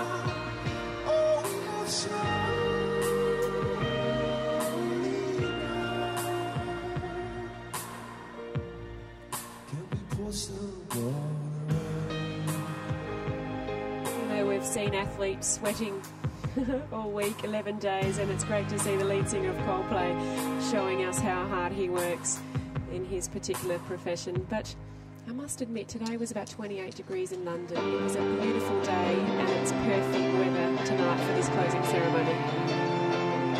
Often an Indian summer, as we call it, here in England, and we certainly have had that. The weather has been perfect across all 20 sports.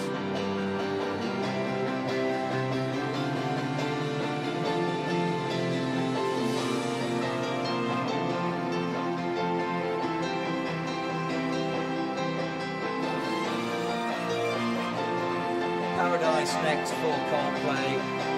19 fireflies descend from the roof.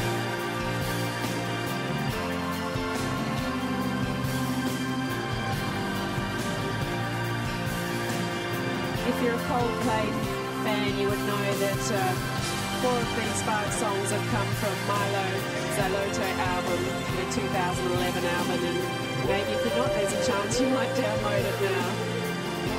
Great supporters of the Paralympic movement. When she was just a girl, she expected There are the fireflies. The balls and the fireflies start to pulse and peak on the ground, beginning to spin them. Pyro is used here to maximise the effect as the fireflies signifying the end of autumn. paradise every time she closed her eyes.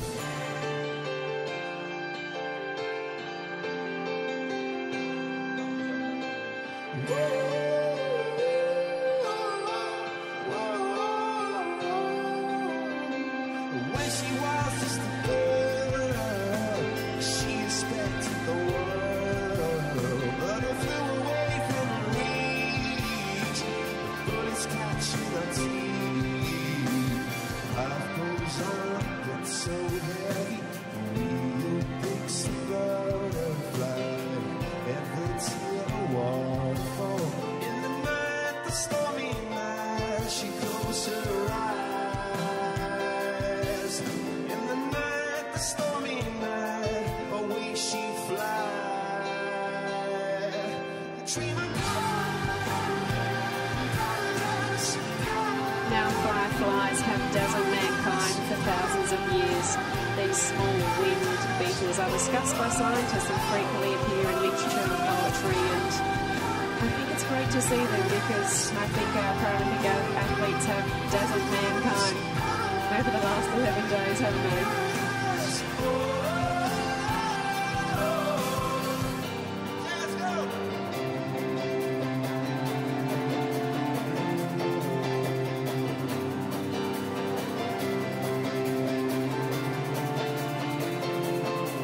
Sing la la la la la la la la la. So now stormy skies. She say, oh, I know the summer set to rise. This could be paradise, paradise, paradise. Oh,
those who are dead are not dead, they're just living in my head. So we're now into winter.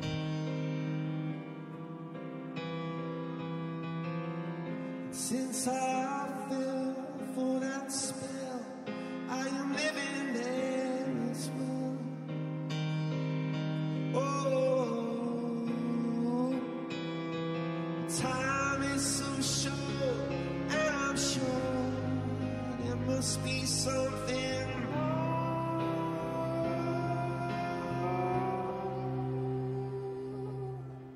Those who are dead are not dead, they're just living in my head. Oh, and since I fell for that spell, I am living there as well. Oh, time is so short, and I'm sure there must be something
Those who are dead are not dead, they're just living in my head.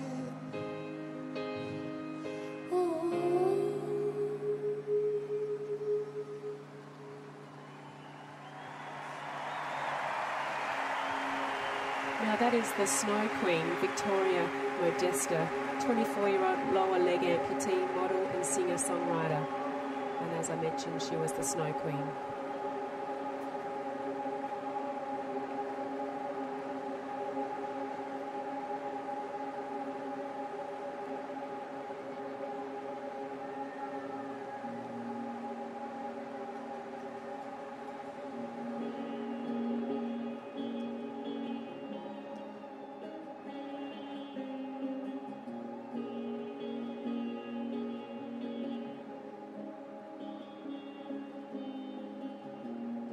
Where do we go? Nobody knows. I've gotta say I'm on my way down. God give me style, give me grace, and put a smile upon my face, and put a smile upon my face, and put a smile upon my face. Let's go, let's go, let's go, let's go. Our drums, Mr. Matt Fraser, let's go.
That's Laszlo Sinet and Lindsay Adams, motorcycle aerialist.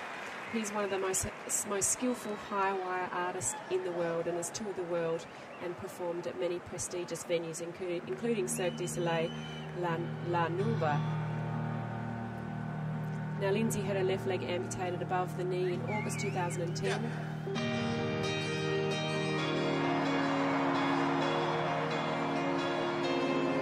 Try again.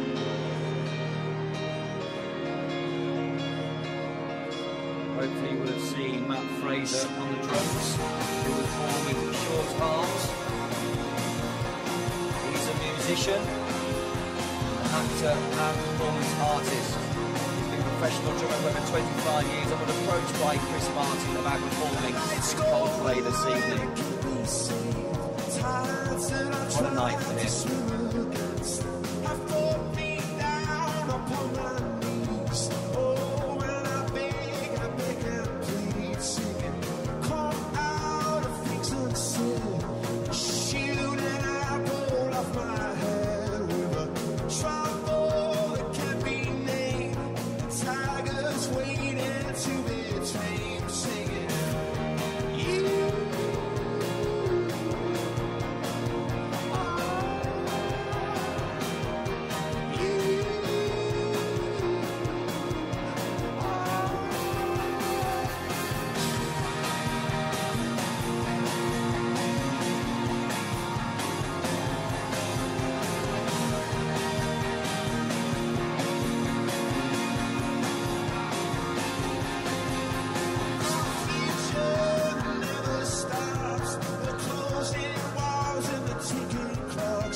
We're into spring now, and you may have seen the grasshopper truck come alive and 12 acrobats leaping from the centre of the grasshopper into a giant butterfly. Some 120 children ran through the audience and headed towards the fish truck. They all carried parts of the fish truck's skin and scales. I can't hear.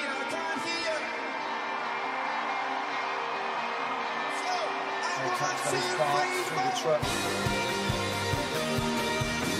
as Coldplay sang.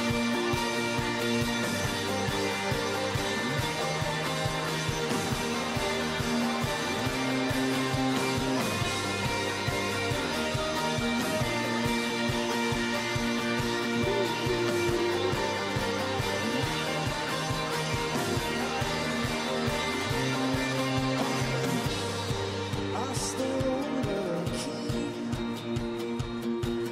Took a car downtown where the lost boys meet. Took a car downtown, took what the alphabet to set me free. I saw the lights go down at the NRC. Saw the lights go down, standing in front of me.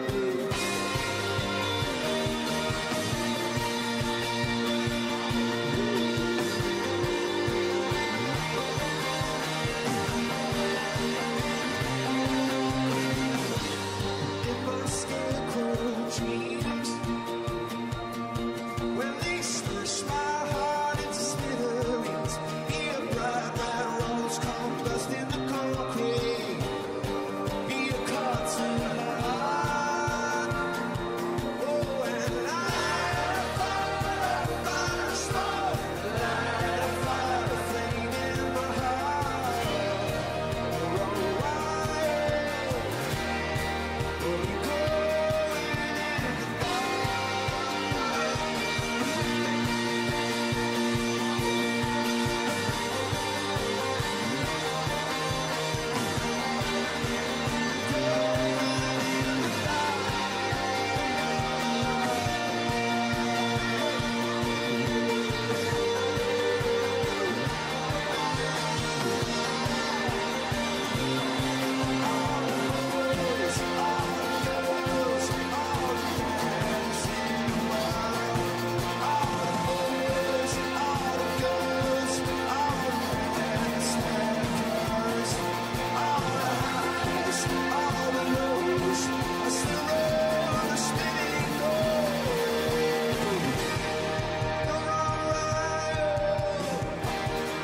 start glowing in the dark.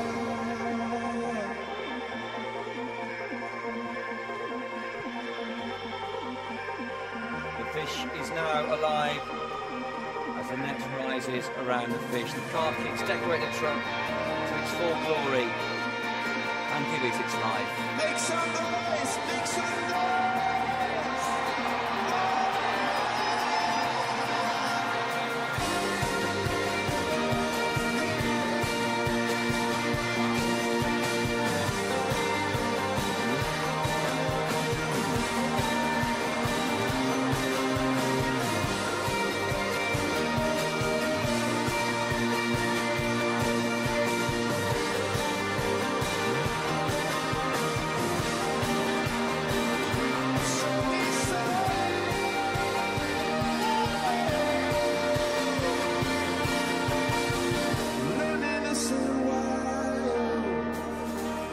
Start glowing in the dark. That looked amazing. That was Charlie Brown by Coldplay. Some 120 children, 600 car hubcaps. They decorated an old East German army truck rescued from the scrap pile of the Cold War and debris washed up on the shores of the Devon coastline.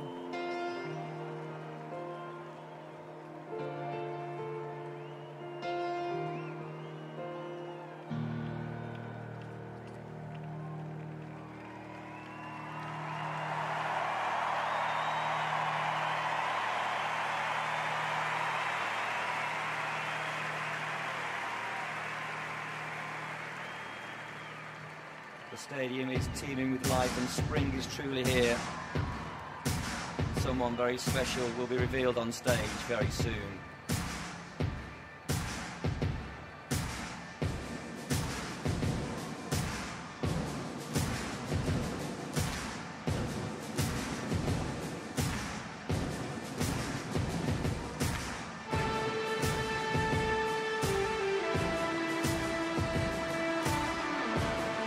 Here comes a steamship truck and a very big celebrity is on board.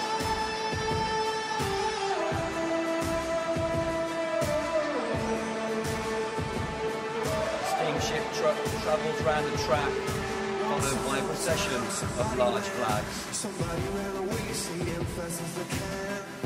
I've got to go. I've got to go. Once upon a time we fell apart. You're holding in your hands, you're too because of my heart. Oh.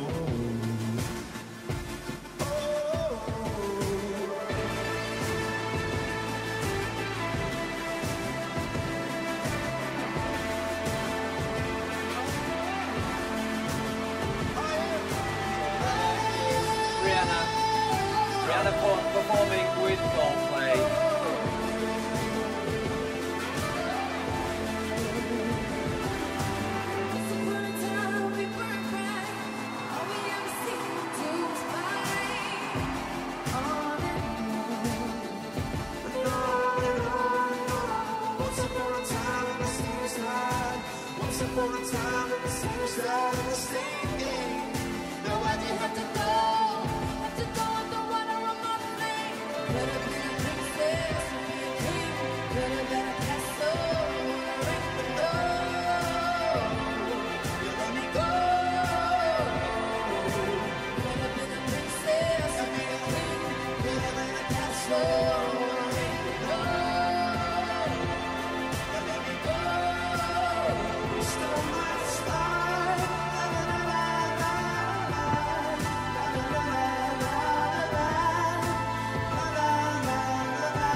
Since her debut in 2005, Rihanna has won an astonishing 5 American Music Awards, 18 Billboard Music Awards, 2 Brits and 5 Grammys. She has sold more than 25 million albums and 60 million singles. This year she was named one of the most influential people in the world by Time magazine. Being at the Paralympics is the biggest honour, Rihanna says. These athletes are gladiators and a true inspiration to me.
sitting on the strawberry swing.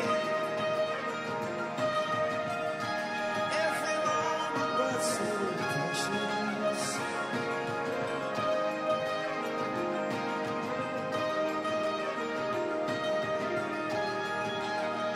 We were sitting, just talking on the strawberry swing.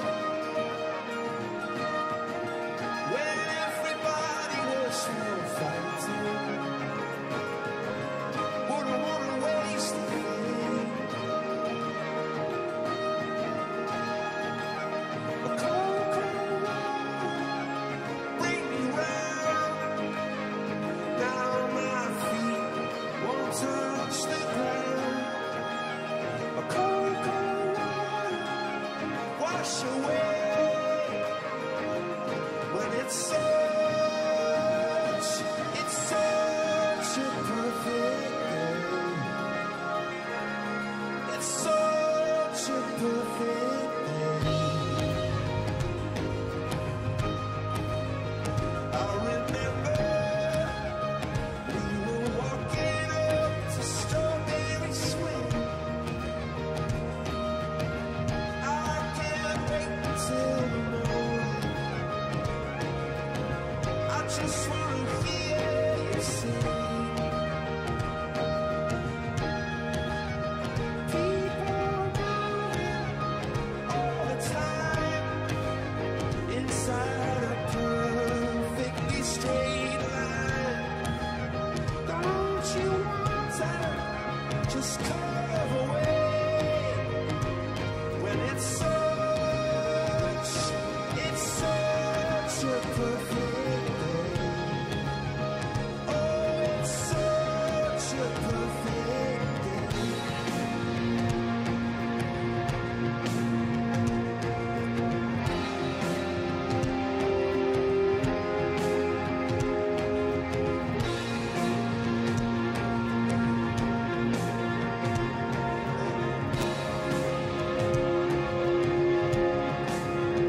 Now the sky could be blue. I don't mind. Oh, without you it's a waste of time.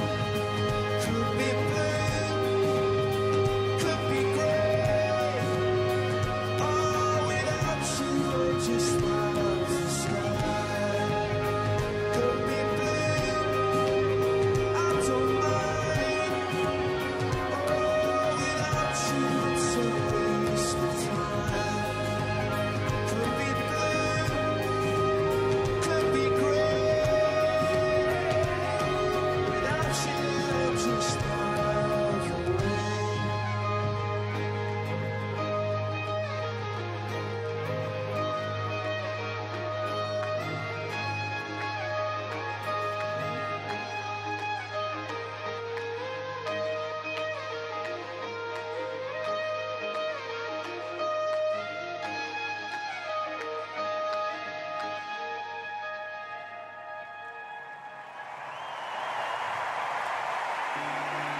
That was Strawberry Swing with the British Para Orchestra, which was released in 2009. Now, the British Para Orchestra are composed of 17 performers with disabilities, including a one-handed pianist and an electronic musician with such severe cerebral palsy that she requires 24-hour care.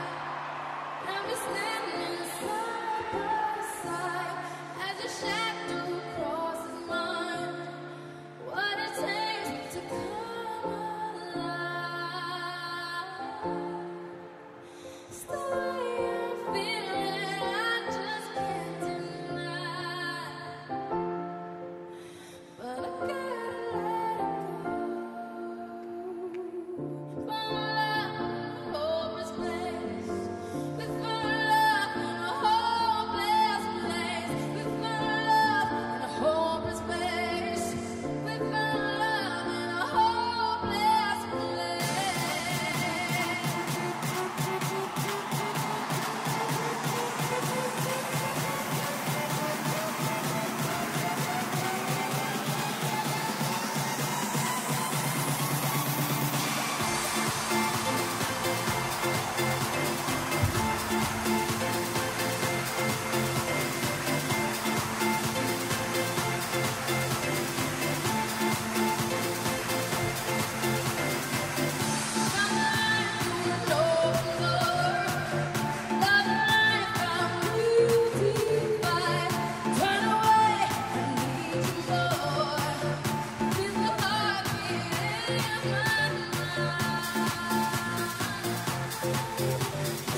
would rise when I gave the word. Now in the morning I sleep alone, sweep the streets I used to own.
Thank you so much, everybody.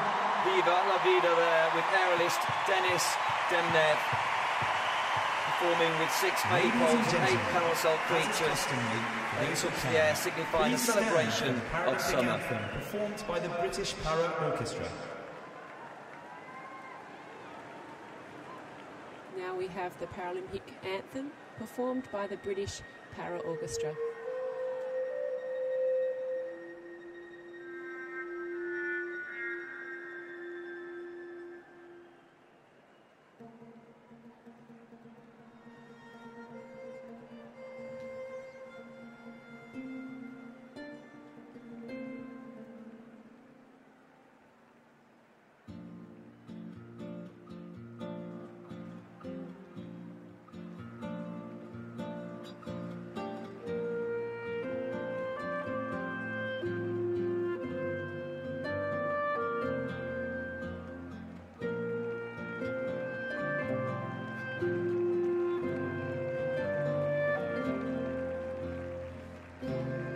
Paralympic flag is lowered by a team of 3 members of the Ministry of Defence. Sergeant Allen,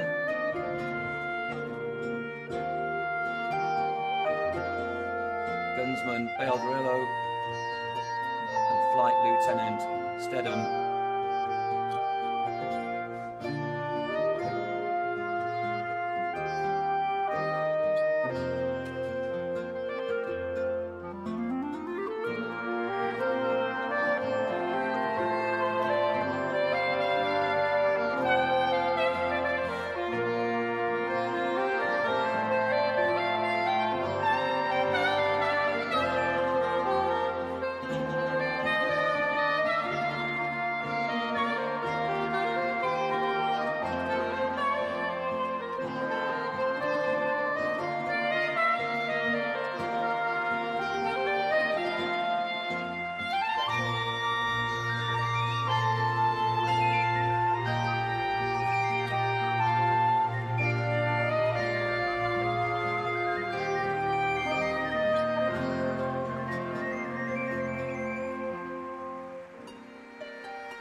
This is the Paralympic flag handover ceremony.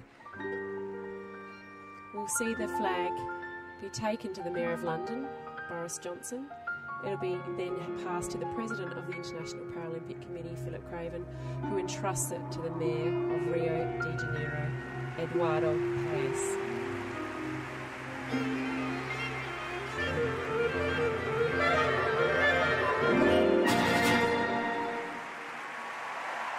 Paralympic anthem by the Para Orchestra.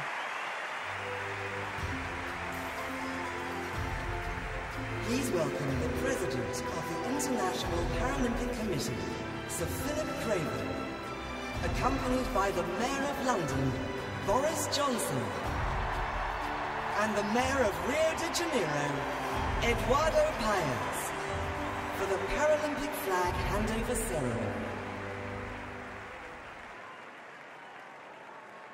So the Mayor of London, Boris Johnson. The Mayor of London will hand the Paralympic flag to the International Paralympic Committee President, who will then entrust it to the Mayor of Rio de Janeiro, the host city of the next Paralympic Games. And there's the Mayor of London, Boris Johnson, handing it to the President of the International Paralympic Committee, Sir Philip Craven.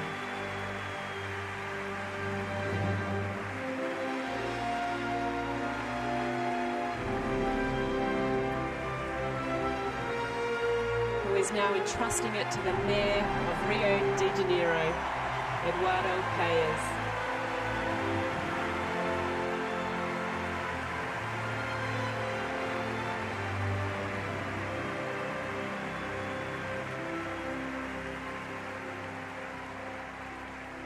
Ladies and gentlemen, as is customary for those who can, please stand for the national anthem of Brazil.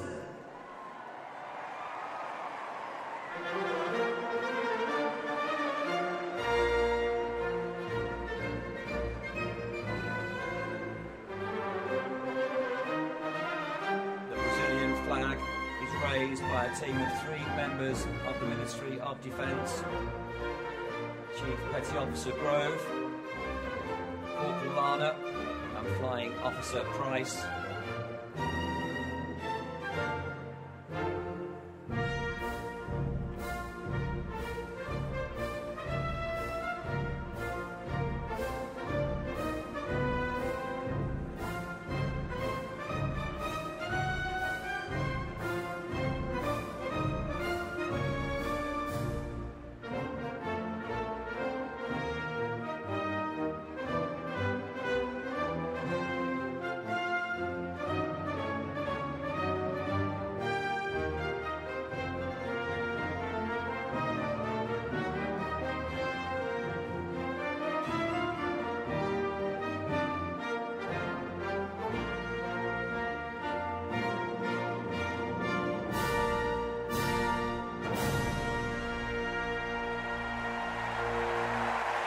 Brazilian national anthem, heard many a time throughout the last 11 days, and it will sure be heard a lot more in Rio in 2016. I'm sure it will be.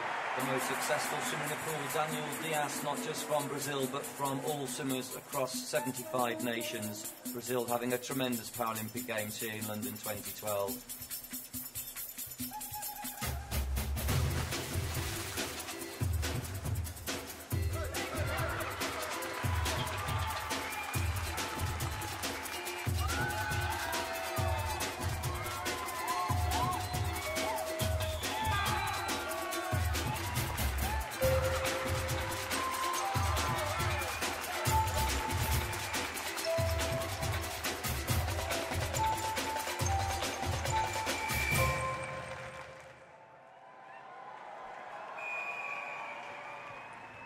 This is Rio 2016's segment called Joy.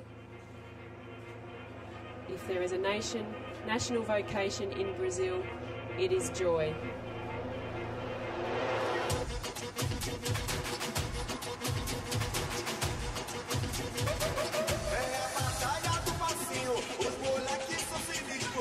Joy has no prejudice. It does not choose colour, religion, skills or social position.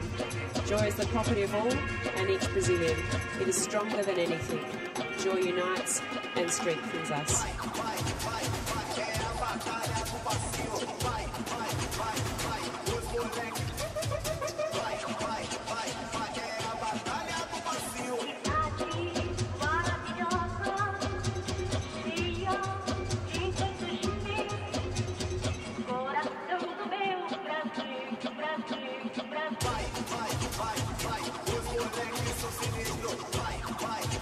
Now, Nick, this show will be divided into 6 parts, 3 dance battles and 3 musical performances.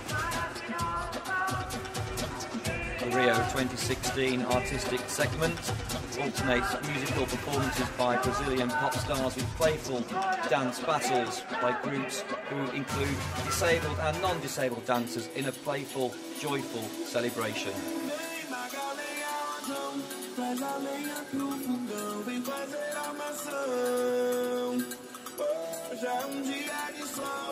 This is Carlinhos Brown.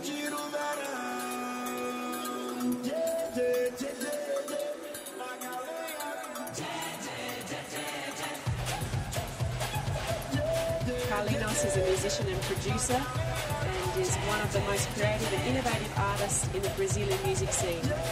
He's released 7 albums, the last one of which is Misturada Brasileira. He was nominated for the 2012 Academy Awards for the original song of the film, Rio.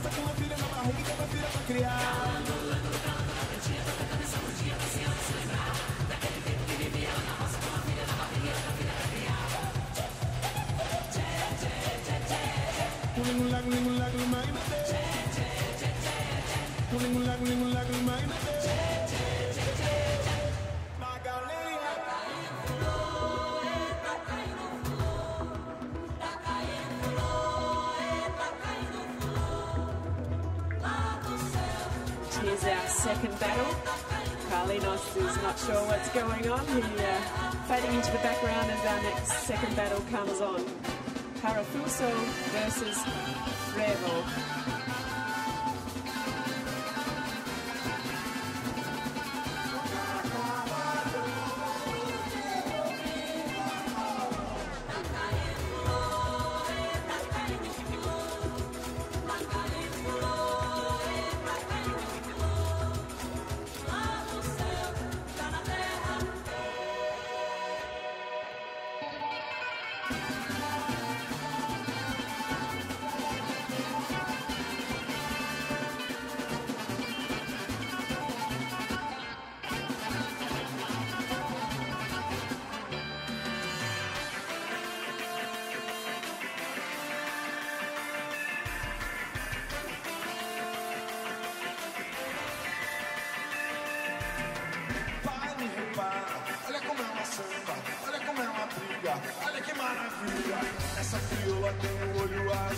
This is Los Palamos do Sucesso, a Brazilian rock band formed in Rio in the late 1970s.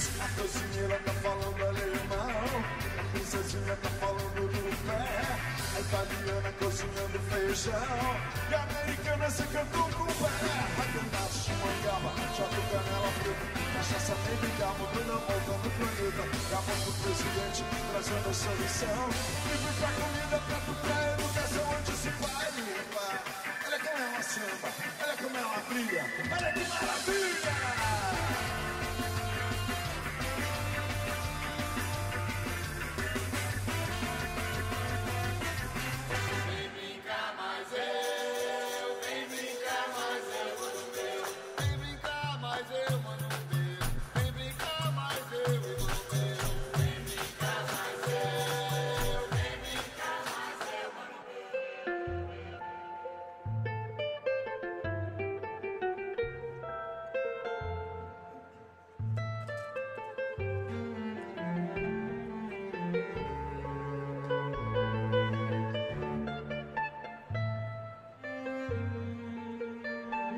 This is the third battle. Capoeira versus Samba na Ponta. The third and last dance battle here between Capoeira and classical ballet. Interesting is that these ballet dancers are the only professional ballet company for visually impaired people in the world.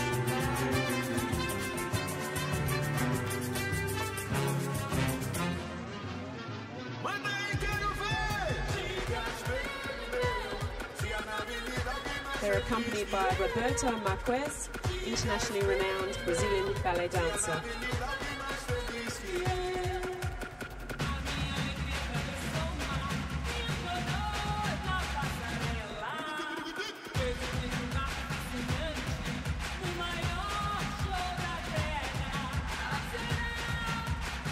And this colourful lady is Thelma de Freitas.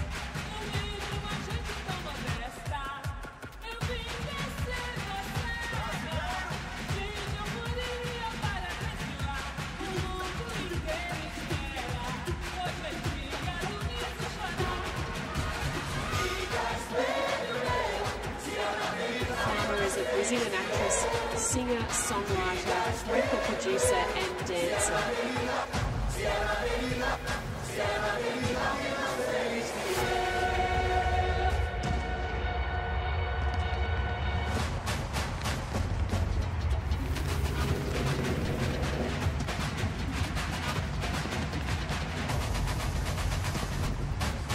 So that's the end of the three battles and into a wonderful party to finish off Rio 2016's segment.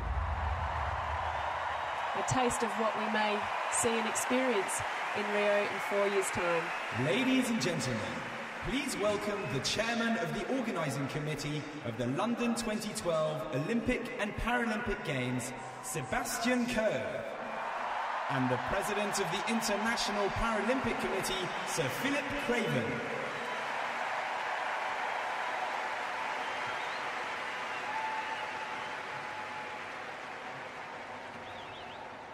Your Royal Highness, Sir Philip, distinguished guests, ladies and gentlemen. Together these past few weeks, we've shared some wonderful days, haven't we?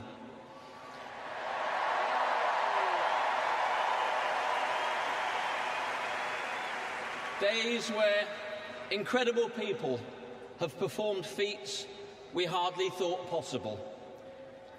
Days in these Paralympic Games when our minds were open to what people can do, to what they can achieve by sheer talent and determination.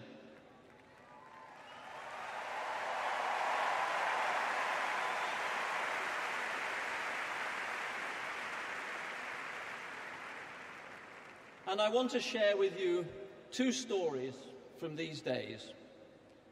Everyone will have their own tales to tell, but these are mine. I was travelling on the tube when I met someone wearing the familiar purple uniform and a pass-marked medic.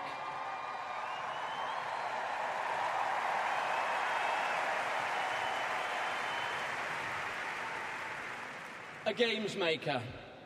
And the games makers stand among the heroes of London 2012.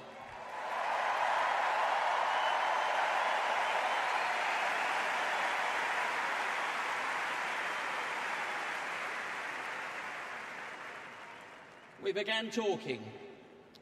His name was Andrew, and he told me he was a doctor at St Mary's Hospital on his way to helping out at boxing.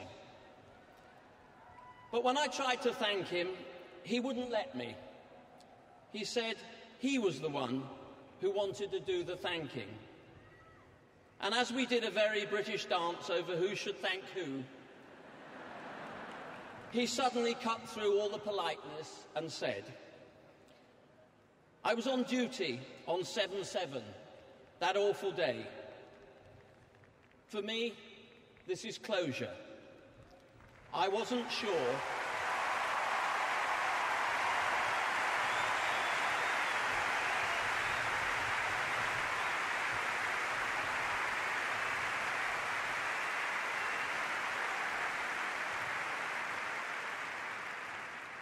He told me I wasn't sure I should come or whether I could face it. I'm so glad I did, for I've seen the worst of mankind, and now I've seen the best of mankind.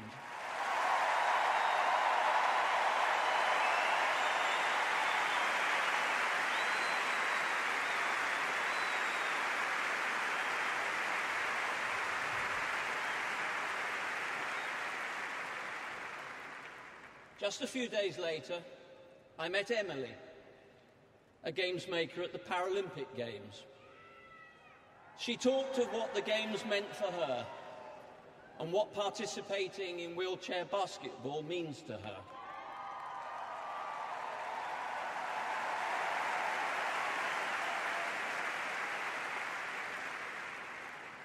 It has lifted the cloud of limitation, she said. So Andrew and Emily, I'm going to have the last word. Thank you. Thank you to you and all the volunteers.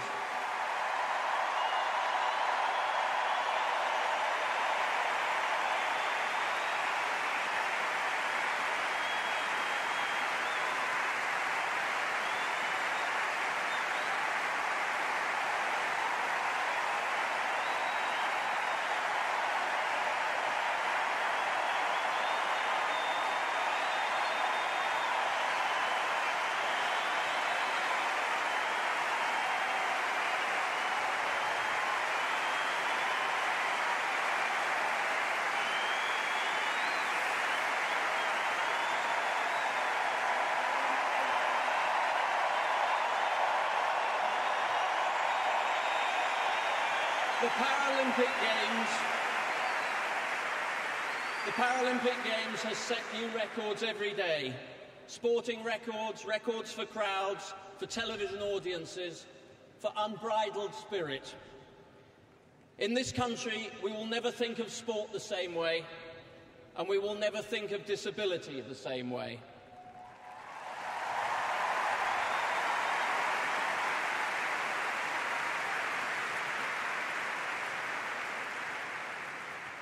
And Emily, yes, the Paralympians have lifted the cloud of limitation.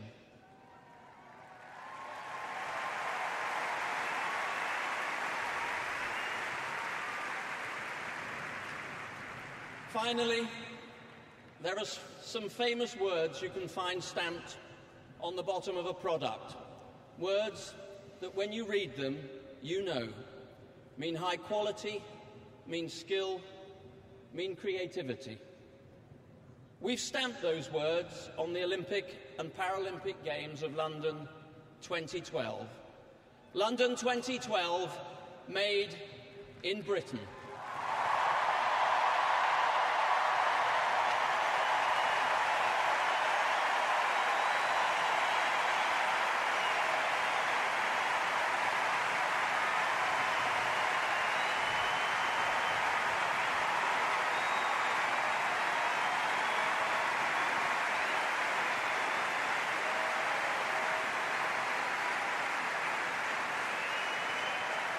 Sir Philip.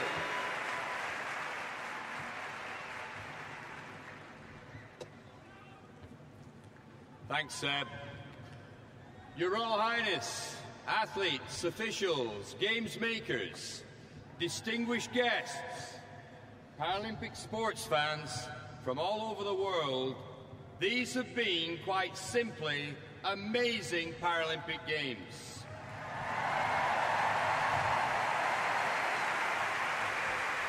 Four years ago, the Beijing Paralympic Games closing ceremony's theme was a letter to the future. That letter was received with open arms by SEBCO's London Games Organising Committee, who had over 100 staff in the Chinese capital committed to delivering successful Paralympics in London. What they breathed in Beijing left them smitten and determined to deliver an event that would feed the British public's insatiable appetite for elite sport.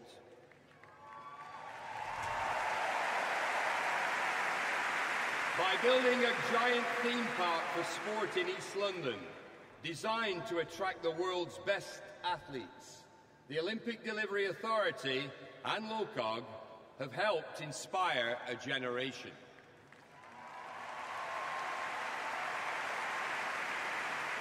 These were not just London's games, but thanks to Charles Allen's Nations and Regions group at LOCOG, those of the entire United Kingdom.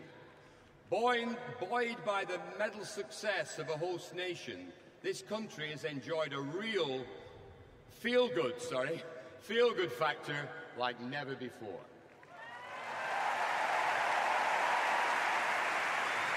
There have been multiple examples of teams working closely together, LOCOG interacting seamlessly with the International Paralympic Committee, and similarly with the Mayor's Office, Transport for London, the City of London, the security services, and both central and local governments. But with those irrepressible smiles and fountains of knowledge, the biggest cheer, it's already happened, but it's going to happen again, the biggest cheer of London 2012 should be reserved for now as we say thank you again to the thousands of games makers.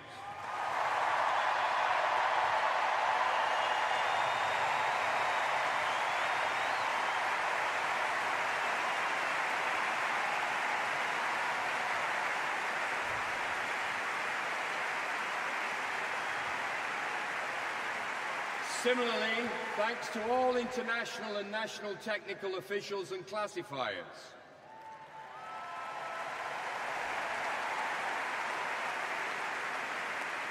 And now let us also acknowledge another band of people that stepped into the breach and went far beyond the call of duty, the British Armed Services and the emergency services.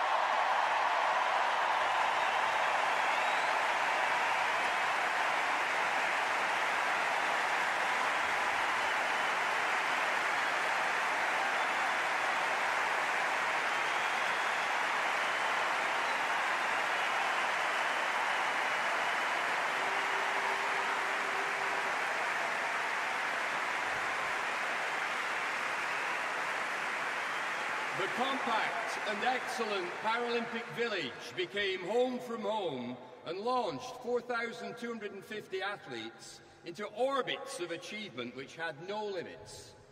Paralympians, you gave to the world feats of speed, endurance, dexterity and skill many did not think possible.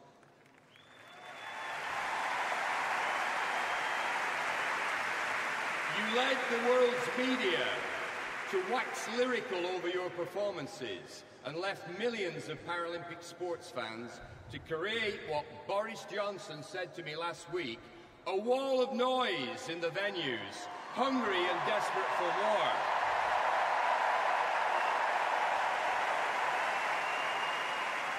The Paralympic Games have truly come home and found their pathway to the future here in London.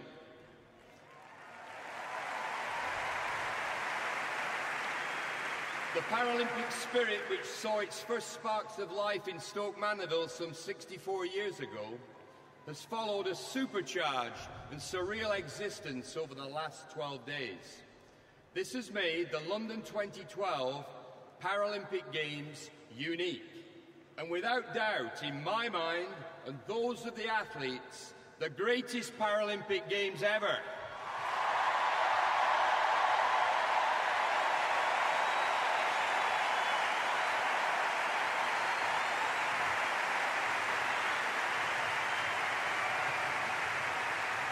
I call on you all gathered here and watching around the world to take this unique sporting spirit to all four corners of planet Earth, where you will make new friends, have fun, and inspire them to light the flame in their hearts. This is an event absolutely no one wants to end. We know that. And these games have changed us all forever. But before I close, I want to link Stephen Hawking's words about changing perceptions across multiple dimensions from the ethereal opening ceremony to the words of a 5-year-old called George Glenn. A few days ago, George was reading a book entitled Treasure with his mum Emma, my daughter Gael's best friend. The first page showed a man with an eye patch, a hook for a hand, a parrot on his shoulder, and a wooden leg. Emma asked George who the man was, expecting him to say, a pirate. But he said, well, he only has one leg. He must be an athlete.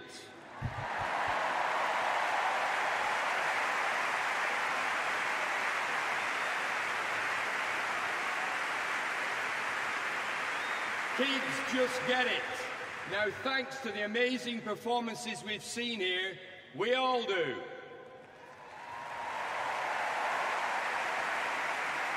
Finally, the time has come for me to declare the London 2012 Paralympic Games closed. But we all know that these Paralympic Games will live on for an eternity.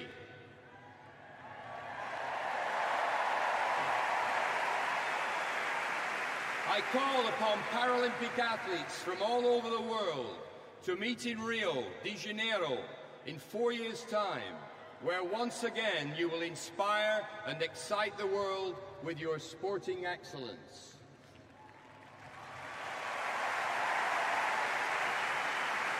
And I have to end with a big, big thank you to the people of this great city of London.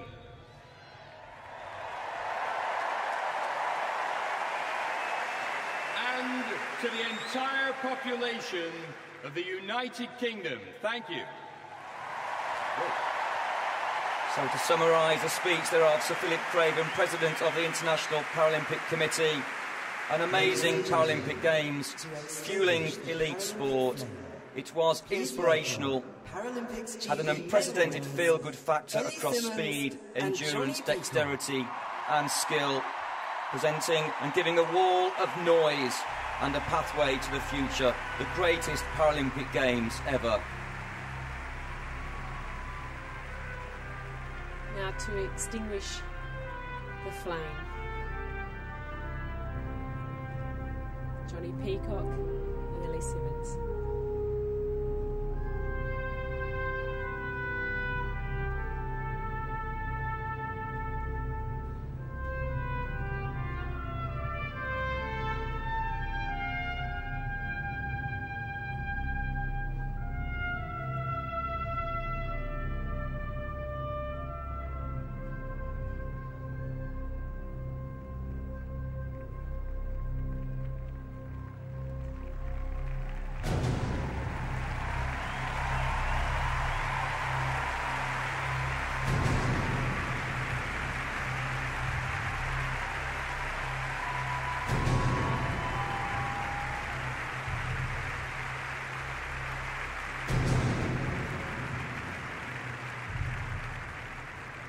They both take the flame to show that the flame will continue to burn on for the next 4 years in the lead up to Rio 2012.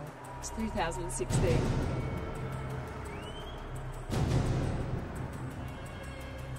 Just don't want the year to end. No, I don't.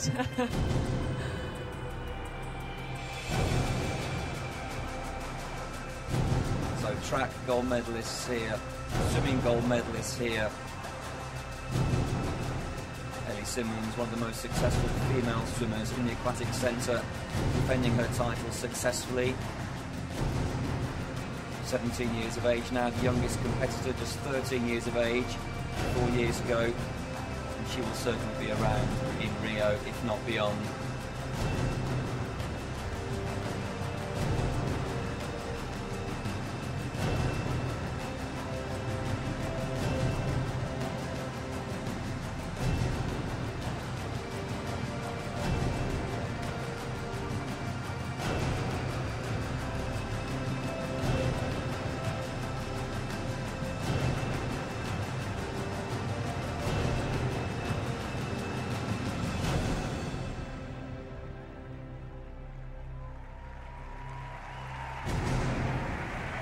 So the flames there, symbolising the internal nature of the flame living on among each and every one of us.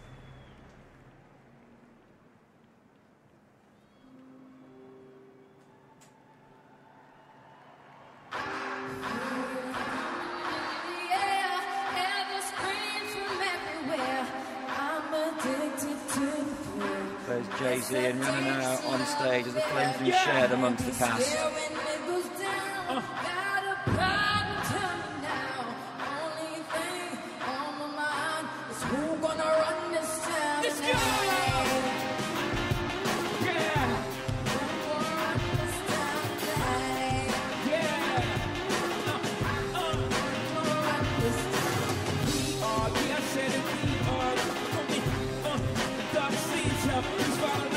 So every week we are microphone feed. It's the return of the God, peace God. And ain't nobody fresher on me. Mason Ball and Marcello on the table screaming. The other side jealous. We gotta break it for the brother, got a table for the brothers. They ain't getting no cake. They should throw their hand in 'cause they ain't got no space. My whole team got dough. So my bank head is looking like millionaire style. What's up? Yeah, I break the rules, so I don't care. Yeah, I keep doing my own thing. Yeah, walking tall and what's up? Yeah, almost there, I give up now. Yeah, only thing on my mind. What's up?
That was Run This Town, performed by Coldplay featuring Jay-Z and Rihanna.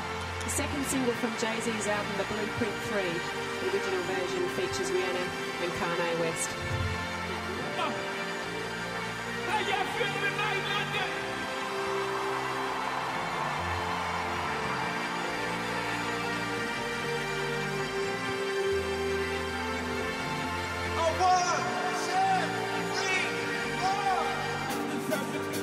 Man, don't get on my level. I deserve a platinum,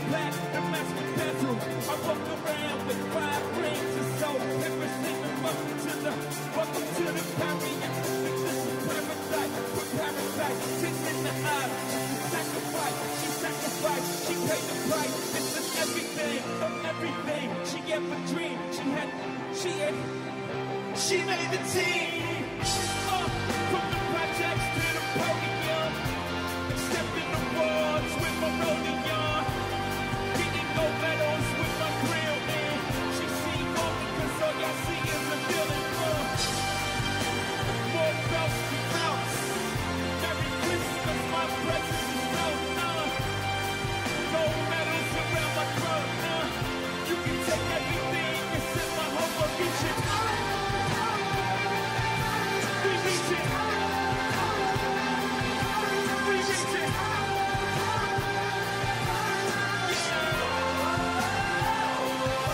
We reach it. We reach it. We reach it. We reach it. Let's take 'em off.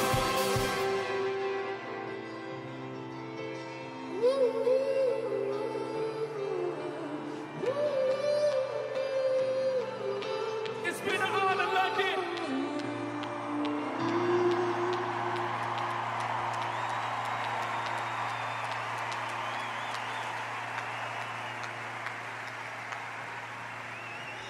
And Jay-Z leaves the stage.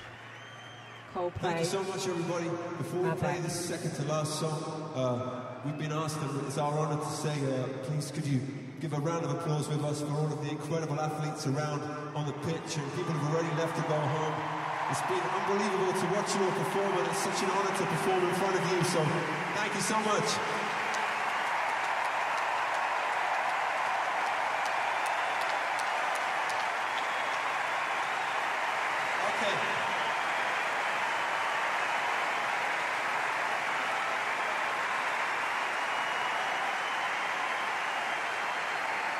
Coldplay giving us a remarkable evening here in the Olympic Stadium. Coldplay now will perform The Scientist on the Sundial stage. Our sporting highlights of the past 11 days will play on the large screens around the stadium.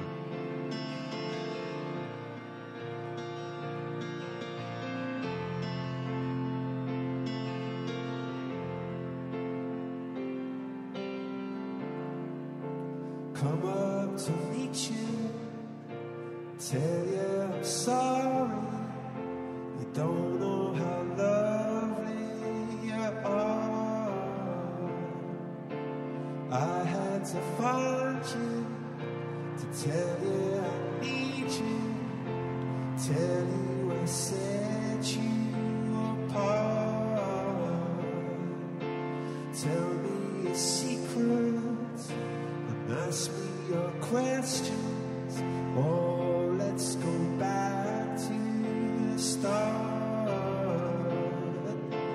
Running in circles, or coming up tails, heads on a silence apart. Nobody said it was easy. Oh, it's such a shame for us to part. Nobody said it was easy. No one ever said it would be so hard. I'm going back to the start.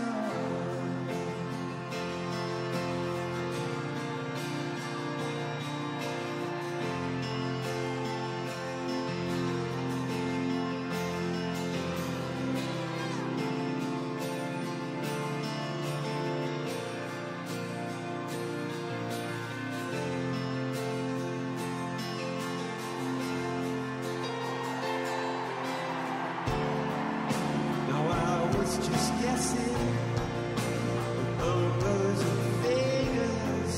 I was pulling the puzzles apart. The questions of science and progress, but not speak as loud as my heart. So tell me you love me, or come back. Oh, when I rush to the start, just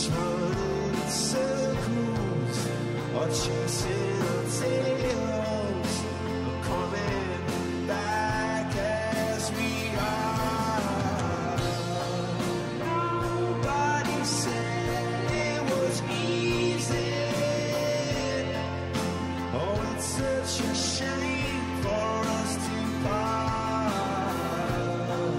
Nobody said it was easy.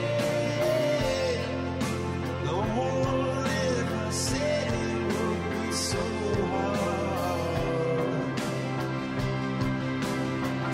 Oh, let's go back to the start.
How fitting from Coldplay.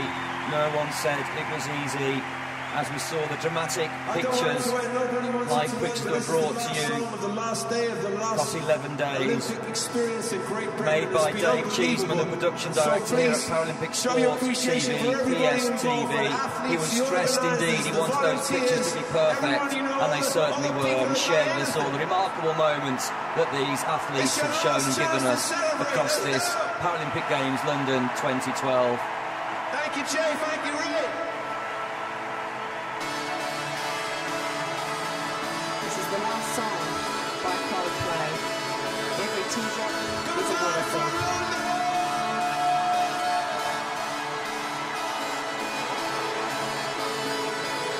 I turn my music up, I got my records up. I shut the world outside until the lights come on. Maybe the streets are light, maybe the trees are gone, but I feel my heart start beating to my favorite song. And all the kids they dance, all the kids all night, until Monday morning seems another life. Turn the music up, I'm on a roll this time, and we always inside.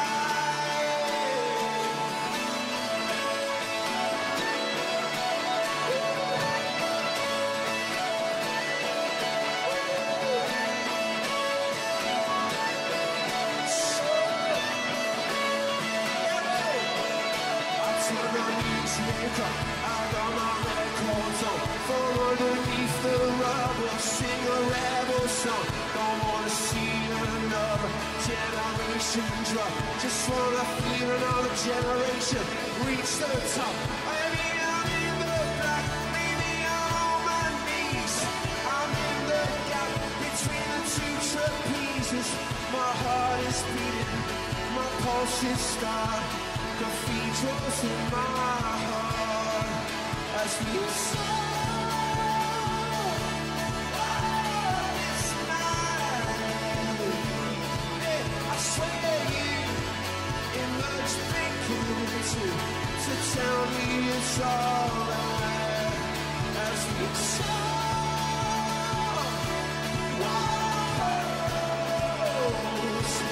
every song is singing for me. Every tear's a waterfall. It's a waterfall. It's a waterfall. It's a waterfall. Every teardrop is a waterfall. So you can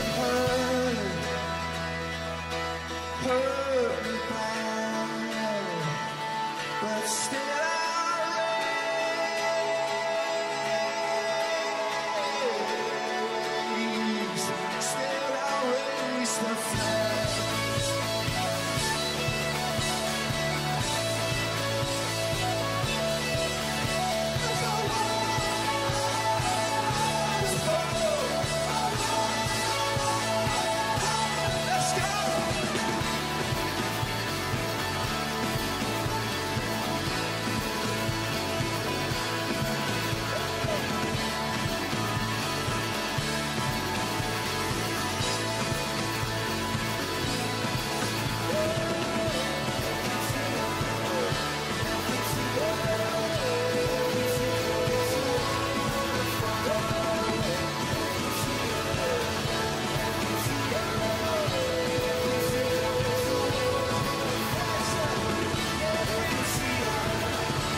you can see, that was the British band Coldplay.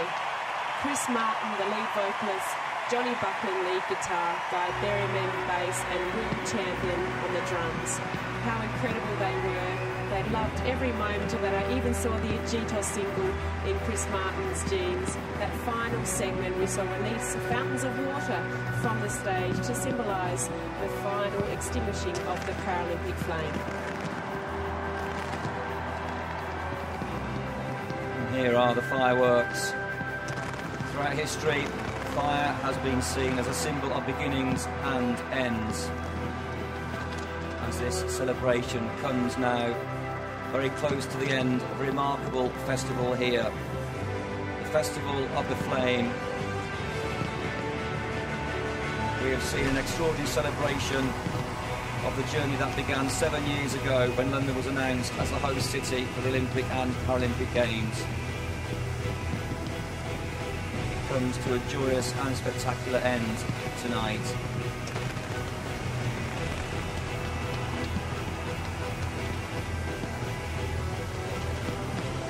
We also have fireworks along the river, which are part of the Mayor of Thames Festival, which will lead up to the fabulous Paralympic logo, the Agitos, which means I move in Latin, that I'd admire very much this week. It hangs on the Tower Bridge.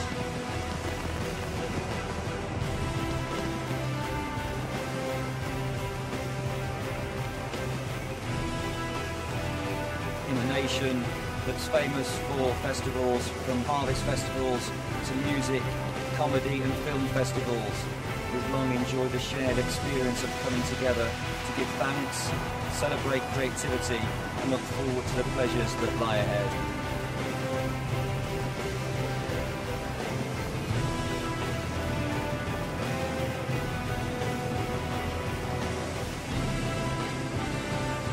What a way to finish the London 2012 Paralympic Games.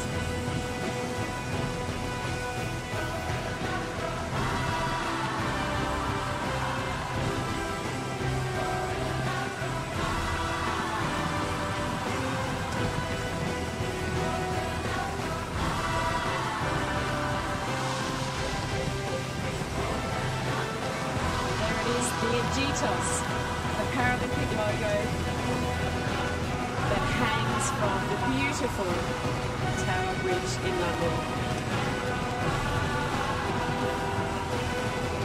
The three most popular colours decorated on all the countries' flags around the world.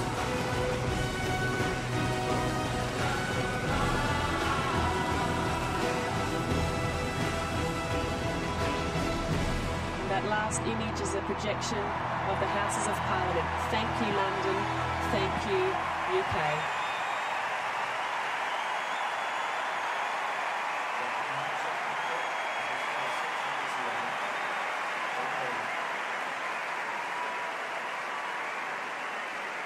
To the athletes of the world, to the people of London and the United Kingdom, to the volunteers and the staff of the London 2012 Organising Committee, thank you for an unforgettable summer. And thank you for inspiring a generation. Good night and goodbye. And that's the end of the closing ceremony.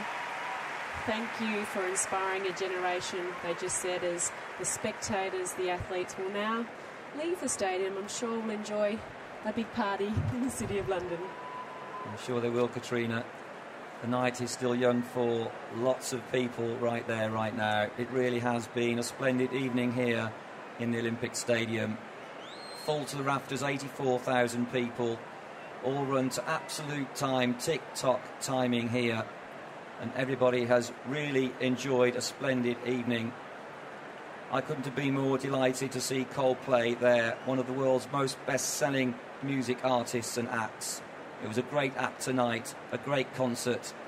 This, the Festival of Flame, has drawn to a close as everybody departs into the night skies. And there's one of the final aerial views we will see. A wonderful, wonderful festival of closure here in London 2012. from me, Nick Gillingham. Do have a very, very good night. Thank you very much, Katrina Webb. It's been a pleasure to be on the show tonight.